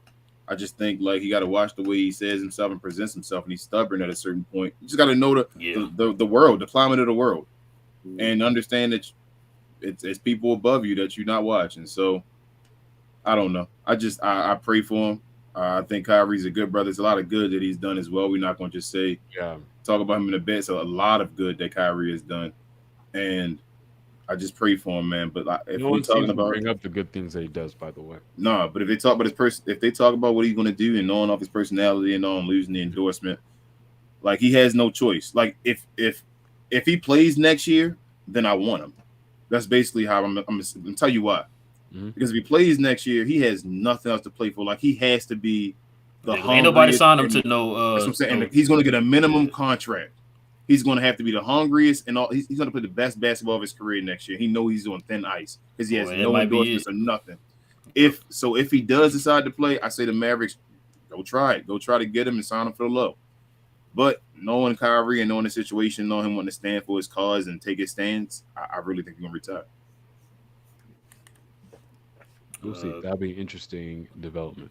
Queen just says, get the glow yard to 800. Yes, ma'am. Please help us get to 800, y'all. Help us finally get to that 1K. 1,000, yeah. Please. Let's see. Steph says, okay. Oh, he probably talking to somebody else because I think they going in over here in the comment section. Yeah, I'll be going in now. Let me see. Oh, is he talking to me? No. I think they going in with somebody over here in the comment section. Oh, okay. Well, you see, he added y'all. I'm over here trying to cipher through everything. Did he add us? What he said? He added us. Well, no, he probably was talking to the other guy. The way what he said, it sounded like he was talking to somebody else in there. Gotcha. Sports says, can Kid get some love for DP and Josh Green move? We stay coming. Oh, we stay complaining with C-Dub, but he made a change. I mean, he did. Yeah, we did. And then on top of that, like we've been calling for the Josh Green move. You know what I'm saying? And DP, we just explained the DP thing. Mm-hmm. He does this every year. You know what I mean? So him playing like this right now, man, that's good. You know, him taking JaVale McGee's spot, who's not really doing too much right now. I mean, that's fine. But I can't give you full credit, man, until you realize that the second most talented guy on your team, man, you kind of doing dirty right now. What this Dwight Powell, I guess, phenomenon is this happens way more times than anyone even notices, right? So I harken back to 2 years ago, or probably even 3 years ago, Mavericks v Clippers. Probably I think it was a bubble where it was pandemic P. Everyone was talking trash about Paul George, right? Yeah. And said Good times, man. Good times. Melted in the playoffs. Then had a good regular season. And everyone was like, praising him. Right? Like no one remembers about what he did in the playoffs. Like the numbers, if you look at the numbers, it shows that his numbers go way down in the playoffs than it does in the regular season. So with Dwight Powell, same thing. It's not like we're hating on him. I'm not hating on him. I need to see him do that in the playoffs because we've had him on this team year after year after year, and he has shown us that he gets game planned or schemed out of the rotation when we get to the playoffs. He becomes literally, I don't want to be mean, but he becomes literally useless for us when we get to the playoffs. So I'm happy he's doing work. He's contributing to wins in a regular season is not a small thing. If anyone thinks it is, you don't get to the playoffs without a successful regular season. So if you're thinking that what he's doing is small, you're thinking you have the wrong mindset. So I am grateful and I am appreciative of what Dwight Powell and how he's contributing to the team wins. However, it doesn't move my needle as much because what I've seen in the playoffs. Now, if he does that in the playoffs, all aboard the Dwight Powell hype train for me. I'll build it and give it NOS and pour steam in the floor, pour coals in the fire to make that thing go. But regular season. Hey man, the one thing I hold on to, where I say this may be something different, maybe, is the JaVale McGee starting thing, like the fire behind them with wanting or seeing JaVale McGee actually being able to take the starting lineup from him. Mm-hmm. If that could light a fire underneath him and he stays this way and plays, like I say, in the playoffs because of this, understand that JaVale could take a spot, maybe, just maybe, there's a chance, I'm saying. There's a chance he might do something in the playoffs this year. But I'm not, if I'm betting on it, absolutely not. Yeah. Yeah, I agree, fellas. And we complain about Christian Wood because he does deserve to get more minutes. Yes. He deserves to get at least 30 minutes. He should be playing the second most minutes on the team. Yep. Sports Boy says at the beginning of the season, you have to preach defense. DP and Josh made lineup based on defense. He said, kid is consistent. Yeah, he's consistent on seniority too, though. As far as as far as knocking guys down. When he consistently letting Maxi play and he's struggling, so yeah. I mean, you give kids his praise for the good stuff, but you also gotta talk about the bad that he does too, man. Frank says maybe kid doesn't trust other guys to get buckets and need Wood off the bench to help finishing games. I don't know. That maybe there's someone else on the. It seems like he's either answering a question that we asked or someone else asked or something like that. Or I think he's just stating that. He's just stating a statement, I think. But he's saying that kid maybe just trust us. He's saying Wood should be off the bench to help. Basically, he's saying that Wood shouldn't start because it'll mess the bench up. And he's saying if Wood finishing games, he doesn't understand why he's not finishing games though. I better say because you start him. y'all gonna be depending on your boy. Yeah. 3 in 20 minutes over there. Let's see. Ben, what's good, man? He says Josh Green 100% from the field. Oh, dang, he was, wasn't he? Yeah, he was. I said that he had a perfect game today. Yeah. Oh, okay, yeah. 100% from the field. Okay, then he said make Josh shoot again. He said Seawood only 23 minutes and Reggie 25. He said, bro, Luka 10 for 15 with 3 steals, 1 block, MVP-ish. Yeah. Bro, right now, do you trust anybody shooting corner threes more than Josh Green, other than Nope. maybe a Christian Wood? Because Christian Wood be on fire Maybe over there Christian too, Wood, but man. yeah, you talking about the other guys other than Spencer Dinwiddie and Christian Wood? Yeah, No. basically other than them two. Yep, nobody else. I trust him shooting threes right now over Reggie and Dodo Yep. I'm in agreement. and Especially Reggie Maxi right now. and I Maxi. cringe every time Reggie shoot the ball. Like, Yeah, please man, make and this. Reggie be wide open. He missing every Yes. wide open shot now. Yes, bro. Yes. Sport also says it's all about installing the mindset of kid. Let's see Wood slide when he doesn't know the defense yet. Then he is not consistent. He's okay with people being cooked if they're in the right spot. But there's a lot of times, matter of fact, OG Anunoby drove to up the baseline on a few shots today that it wasn't Christian Wood's fault. And he scored open buckets, man. Wide open bucket was him, man. I think a Precious scored. Precious scored a couple of buckets, scoring off the baseline, and nobody was still wide open. So I can't you. I mean, I can't keep moving the goalposts on C Wood, man. It's like, oh, well, Maxi don't play defense too, and C Wood don't play defense. Oh, well, but Maxi's in the spot and get beat. It's like, but So defense is defense. I will understand this if Christian Wood if he's like entitled, if he feels entitled to the minutes he's getting, right? If he's putting forth that energy, like I should be whatever. But if I'm coaching, if he's coachable and he's being a good teammate, which all signs point to him being a good teammate, right? I can have him in there. I can get film on him. We can go through film. Maybe we can take extra time to go through film and be like, hey, this is what you did. This is what I want you to do. Because some people learn different ways, right? I can't look at film and sit and look at people do stuff and be like, that's how I learn, more than actually being in there and making the mistakes.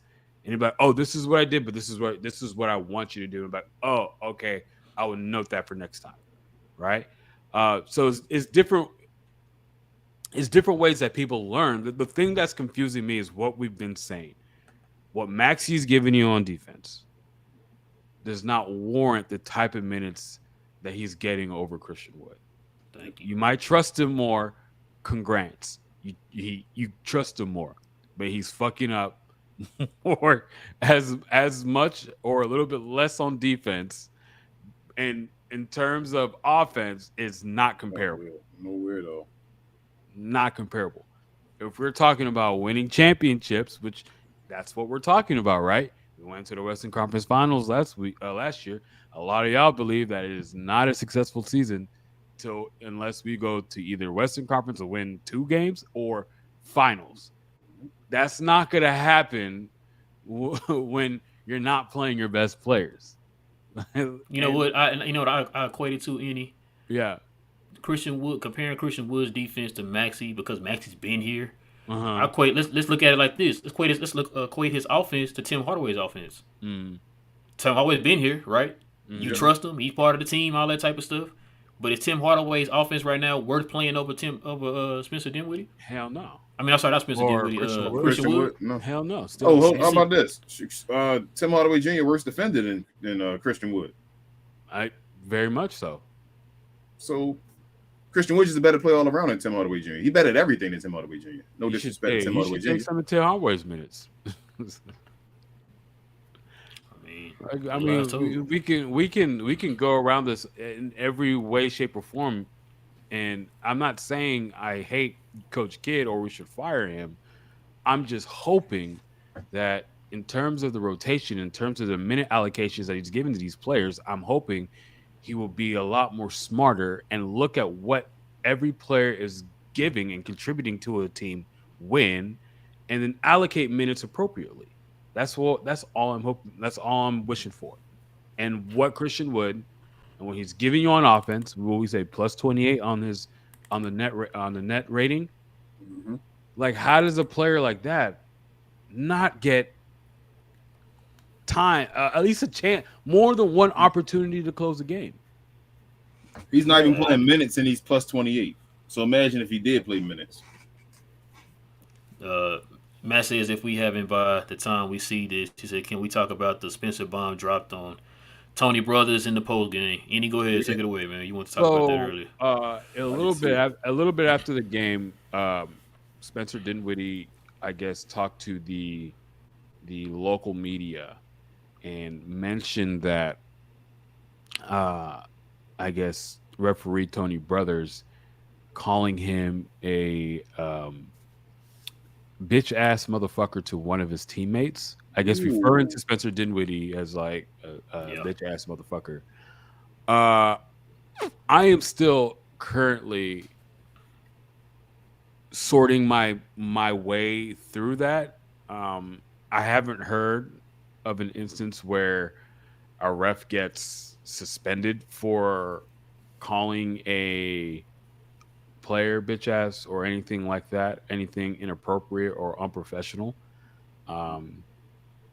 Because I mean, I don't know. And there's a lot of people, especially in Mavericks land, saying that we should suspend Tony Brothers. And look, I'm still sorting my feelings about that. Do I care enough to even say suspend him? Maybe suspend him for the next Mavs game. I'll be completely okay with that because he was straight ass today. But yeah, what do y'all think about that? I think he should be suspended. You think so? I think so because it's kind of like your job is to uphold the law. Gotcha. If your job is to uphold the law and you break the law, then you should be held accountable for breaking the law. Guess what? If he had said that to Tony Brothers, that would have been it. Tech City, get up out of the game. Yeah, get him out of here. So, you know how Tony Brothers is. Like he would have threw 5 ticks at him. Something has to happen. I'm not. Maybe it's not a suspension or something, but something has to happen to Tony Brothers. Probably a fine or something. Yeah, I guess I need to familiarize myself with the unspoken referee code of conduct because I'm sure. I mean, a lot of these refs have good relationships with players, or at least a more informal relationship with players than what we think. So maybe they but not Tony reps. Not Tony Brothers though, ain't he? Not Tony Brothers. They hate Tony Brothers on this team. He got a reputation. We know his name. He's one of the refs. We know his name. If we know your name, that's something. That's not wrong. So the Mavericks know what's up. So he should not be doing that. He's not the ref. It's already like they already think it's a favoritism when you're playing against a guy, like he's doing something against you. So then you got to worry about him calling you that. No, that's something that has to be. He has to be held accountable for that. Yeah, we'll have to see the updates. Maybe they're going to investigate that and go on from there. Look, if they don't suspend him, I'm not going to be up in arms about it. But if they do, they should. I highly doubt they. I highly doubt they do. Probably. But I'm not knowledgeable about about referees to know what's going to happen. If I'm a betting man, he's not getting suspended. I just hope they do an investigation. Yeah, we'll probably see something. Do the due diligence. Really. There we go. Yeah, I try to get through these. Sports says, I think y'all are missing the point. The reason why Luka is good at defense is because Kid doesn't even cut Luka slack. No one's dodging Seawood's offense. Dogging Seawood's offense. It's the first time a coach is asking Seawood play defense. Yeah, no, we understand that. Yeah, but Luka still gets cooked. There's been some games where Luka's been getting cooked. Matter of fact, there was a situation today where it was a wide open dunk at the lane because Luka got cooked. No. Not only that, King. I'm gonna do one even better. To be consistent, he's not taking out Luka because Luka's playing. Exactly, and I was just about to say. Remember, we was in here and people was killing him on the last game. Remember that for not playing defense. Remember that? Yep. They had video clips out. They posted on Twitter of his defense. So yeah. So like you said, but when Luka does that, he's not getting pulled out the game. Yeah, and brought in for Compazzo or something. Somebody. Yeah. So yeah, you're right. Good points, though, sport. Yeah, we appreciate you. La says, do you guys think Josh Green developing an effective mid-range for the future should be the next focus point for his offensive bag? I think so. He said, if no, where do you guys see him going to develop development-wise? I say yes. If you look at some of the top players in the league, they have mid-range games. I don't add that to your weapon, add that to your bag with your 3-point shot and your ability to drive to the basket, and you'll have more of a well-rounded game. I don't think he will because I don't think he'll be one of the better players in the NBA as far as that level, bro. Like I love Josh Green, but I don't think he'll be there. But the way you make up for that is a floater. I think that's the weapon you put into your game, especially moving as fast as he does to the rim. Mm-hmm. I told you like a Tony Parker type floater is just turn Oh, around. yeah, I yeah, think yeah. that's I was literally about to ask you guys if you guys can consider a floater a mid range. I do. I mean, it I does, but I thought Rel was talking about just a straight pull up jumper. No. Because see, when people say mid range, I think the people think direction I was like a going. back down and a fade or something. Like no. You don't A have to do floater that. is a mid range. It technically is. Yeah. But Just that's what I'm something saying. in the mid range. Something That's in the the game. mid When range. we're I think talking about a the mid range floater. bag, does that Yeah. include the float game? Yeah, it does. It does. So Yeah. yes, I would say that would be the next step in his development. To be more precise, more specifically, the float game, because what we want, I'm sure I can speak for Rel and King. What we want with more of our players is the ability to not just catch and shoot, but to go beyond that. Yep. Yes. Like if there's a good closeout, perfect. Someone like Josh, I'm not can take cringing full- when they close out on you. You dribble it and you lose the Exactly. ball or And when whatever. they help, he's already Yeah. shown that he has the ability to pass on the go. But if he can change that up with also floating, that's just another thing he can bring out, which makes him more, hard to guard and more useful for everyone around him. So Yeah, he has the one thing he That's has being over nice. Dodo and Reggie. He's quick. Yeah. You saw that first step he got. Like they were closing out on him. What was he doing? And he's That line to athletic. the goal. He's just athletic. He's probably the most Yeah, athletic that guy too. on the team. He's the most athletic guy on the team, I think. Him, Christian, and Because who are we comparing? Who are we saying that he could be?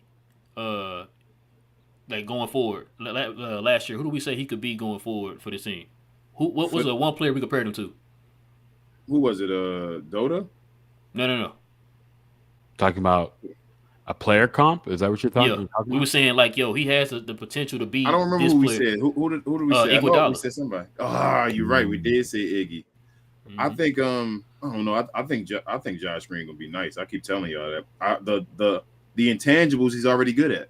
It's really the offensive game we've been waiting for. Yeah, he's already a great defender. He's a great passer for his position. He can run with the ball. He's one of the fastest guys in the league. He's one of the most athletic guys in the league. We just needed some type of scoring package. He's raw. Yeah, he's extremely raw. Yeah. Steph says the NBA narrative is shut and play unless it fits the narrative. Integrity is bigger than sports.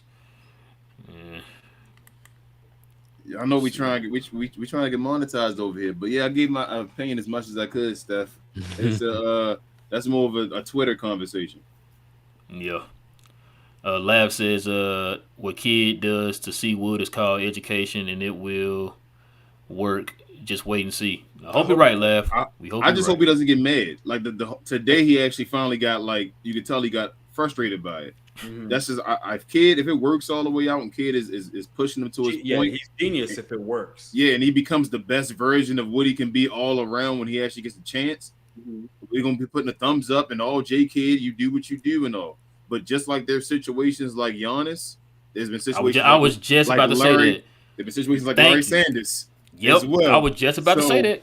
That's point, why man. I'm just worried about it. He did that exact same thing, like you said. It can go either way. He did the exact same thing. You had Giannis on one end, and you had Larry Sanders on the other end. So sometimes it works, sometimes it doesn't. So like you're right. If it works, okay, good job, Kid. But if it doesn't work, damn, Kid, what were you thinking? You know what I'm saying? It's gonna be a big L. I'm telling you, if we lose Christian Wood right behind Jalen Brunson, it's a big L for this team. For nothing. Big L, bro. I like this one right here. RC was good, man. He said, let's not cap. He said, Powell trying to get that extension. He is.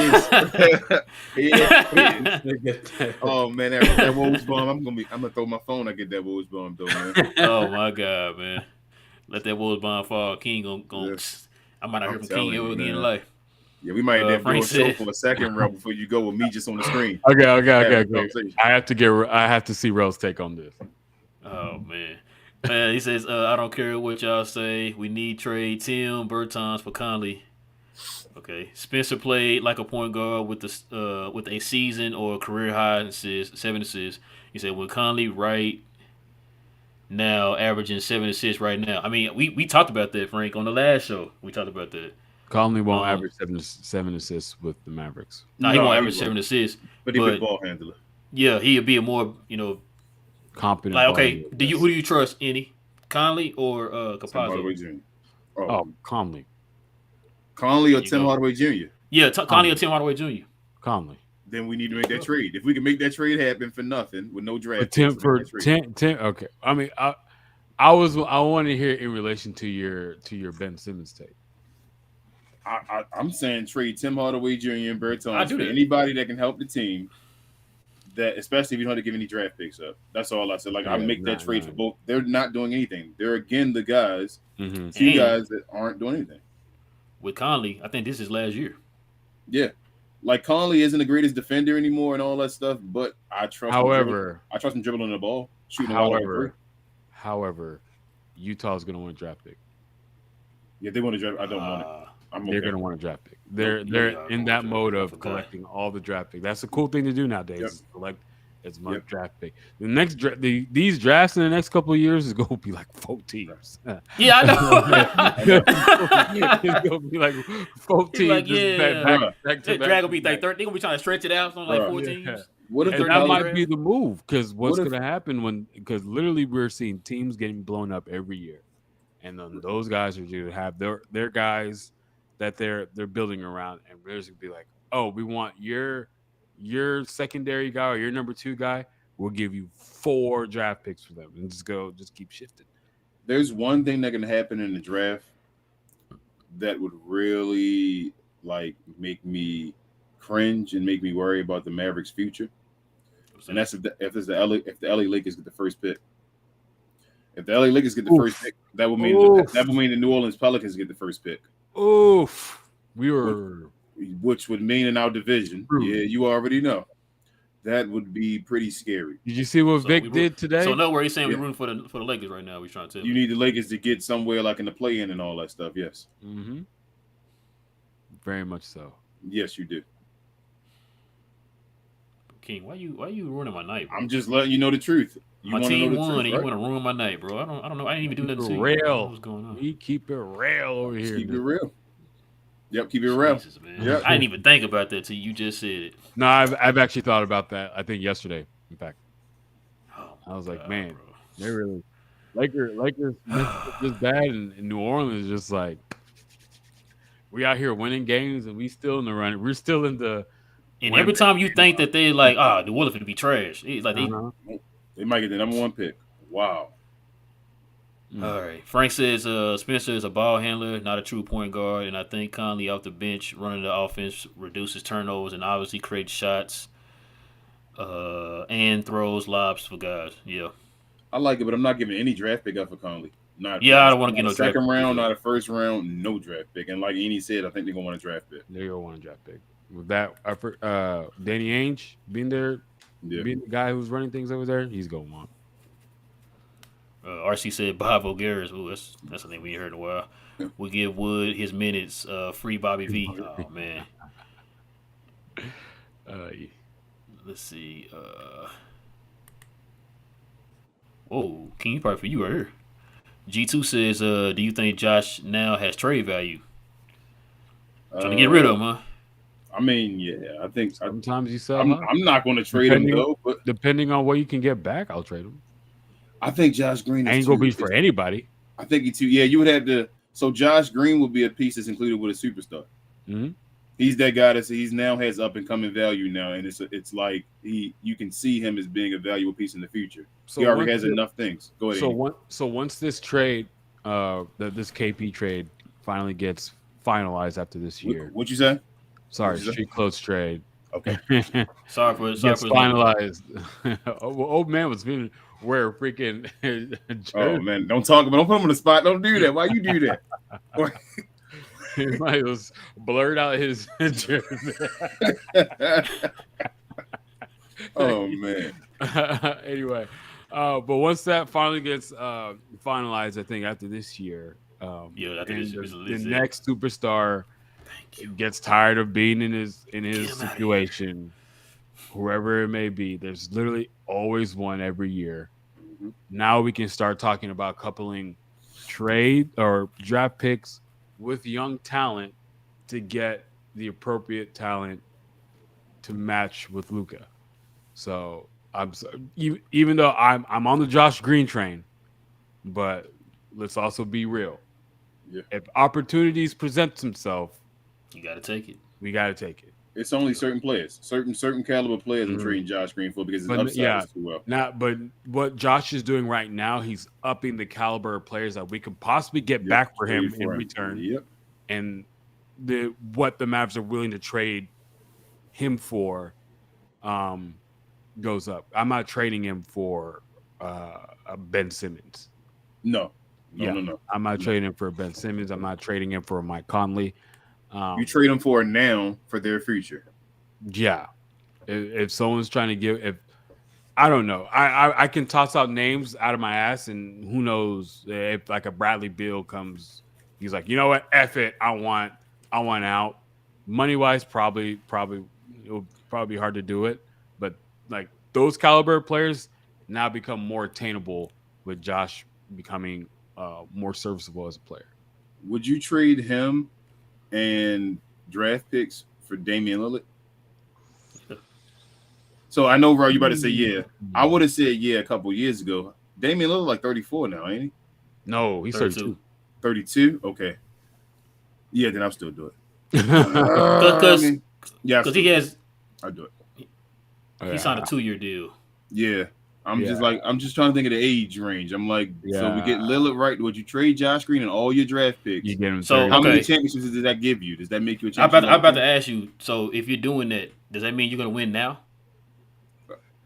Like you one of the favorites to win right now if you make that move? Yeah, I think you will. Yeah.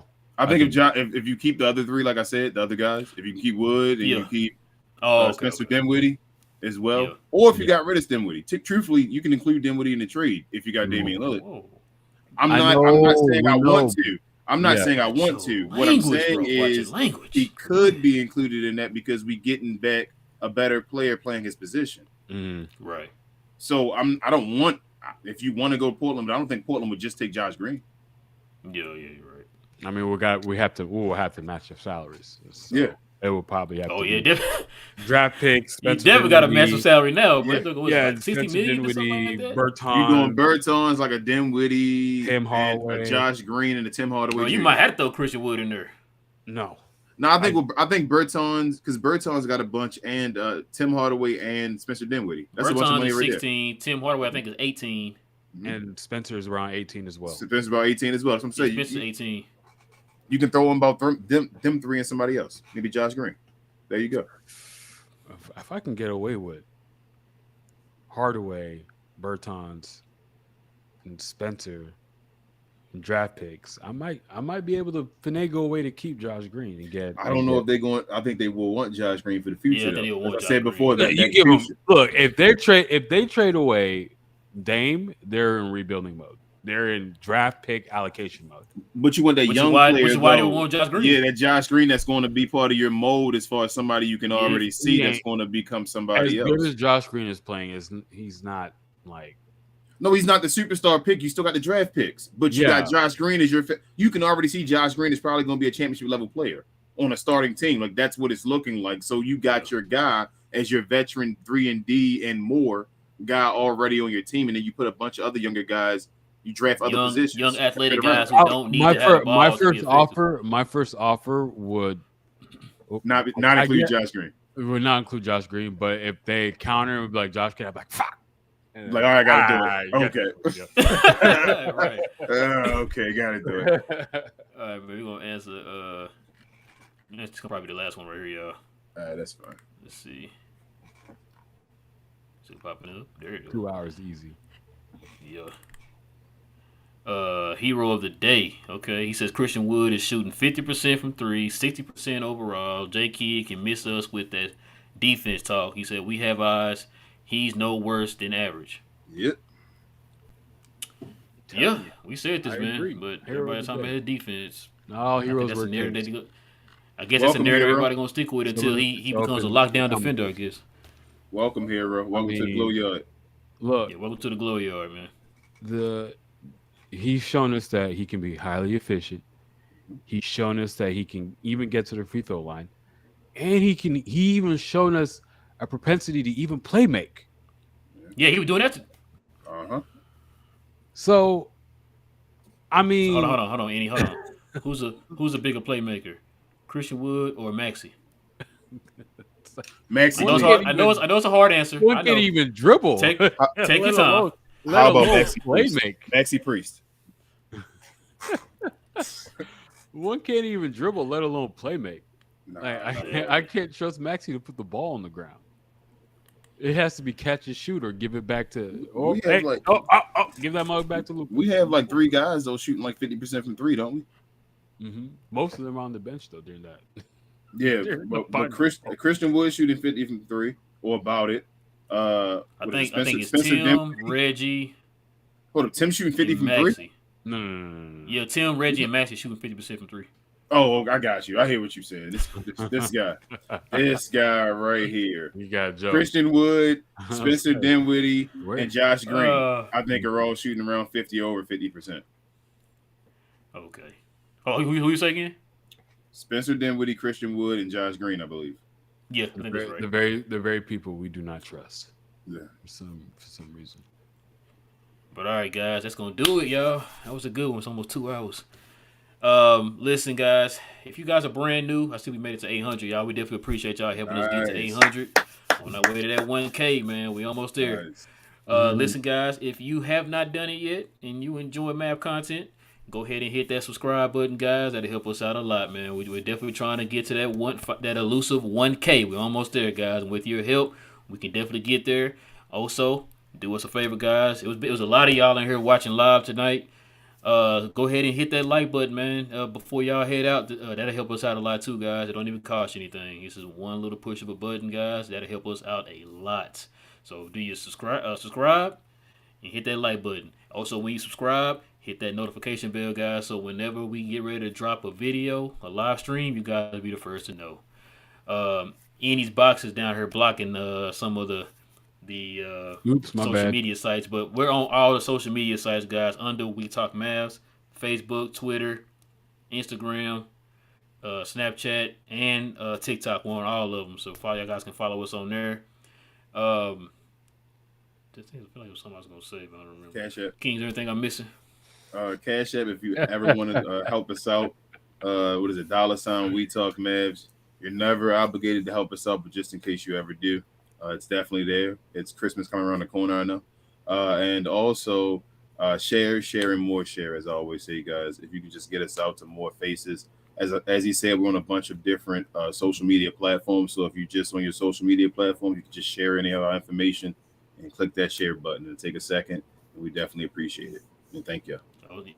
Appreciate you guys. Appreciate the people who watch us through podcast or listen to us through podcast form. I'm gonna get this thing edited tonight and post it on the podcast tonight, guys. We're so back there. On it, we're back to the podcast forms. Also, me and DDP are working on doing a show this weekend. So if you guys want to follow the Dallas Prospect on Twitter, we'll announce when that show is going to happen. Can't wait for that, man. I haven't talked with DDP in a long time. He's been recovering from a sickness. You know, when you have kids pass on sickness. Absolutely. He's dealing with that, but he's recovered now. So we're trying to put something together where we can talk Mavs on a Sunday on an off day. So that's what's up. For that. Holler at our guy for us and let him know we miss him on the show. Tell him to come on back. We enjoyed this one time he was here. We definitely want him for more.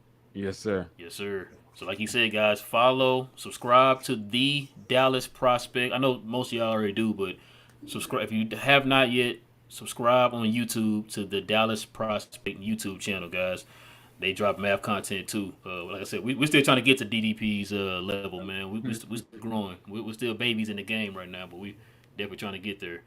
I think that's probably about it, man. The next game is on Monday against the Brooklyn Nets. I hate the fact that we have a 2-day break. Wait, Kyrie ain't playing, so we good. Yep. Oh, and we at home. Yep. Ben Simmons probably won't be playing. I don't know if I want to play the Nets right now. This is fun. This is a good game. Right. Yeah, it's gonna be a good game. Hero of the Day is now following me on. Hey, my man, Hero of the Day. Hey. There you go. Yeah, I got Annie's information too, y'all, down below in the all our Twitters always beside us. Yeah, follow all our Twitters. Me and King's personal Twitters and right here on our names right here, so y'all guys can follow us on there. Nice. But yeah, we will be back here Monday evening after the Mavs play the Brooklyn Nets again. Hope it's 4 games in a row for the Dallas Mavericks. Hopefully, that'll be a nice way to cap off a rough Monday. I know it's gonna be a rough Monday for me, but how about I say this, bro? Free bingo space. Ooh. I did it. It was me, y'all. I did it. I didn't see Brother Law in here today. He gonna probably text me here in a little bit. Reg, you heard him. He said it. I didn't say it. You told me stop cussing on the show, and I've been watching my language and King bringing it out. But yeah, listen. With all that being said, y'all, we will be back here Monday, same Mav time, same Mav channel after the Brooklyn Nets game. I'd like to thank our guest Eddie for another guest appearance on the show, man. We definitely appreciate it. And with all that being said, guys, it is your boy Real. Oh yeah, sorry, and T.G.K. My bad, T.G.K. I know he messaged us in the comment section. We definitely appreciate him too. My bad, T.G.K. I got his information too, guys, down below. You can follow T.G.K. on T.G.K TV on YouTube, so guys can follow him on there. But with all that being said, it is your boy Real. I got my boy King. Got my guest Any. We'll be back here on Monday, same Mav time, same Mav channel, and we out. Yes, sir.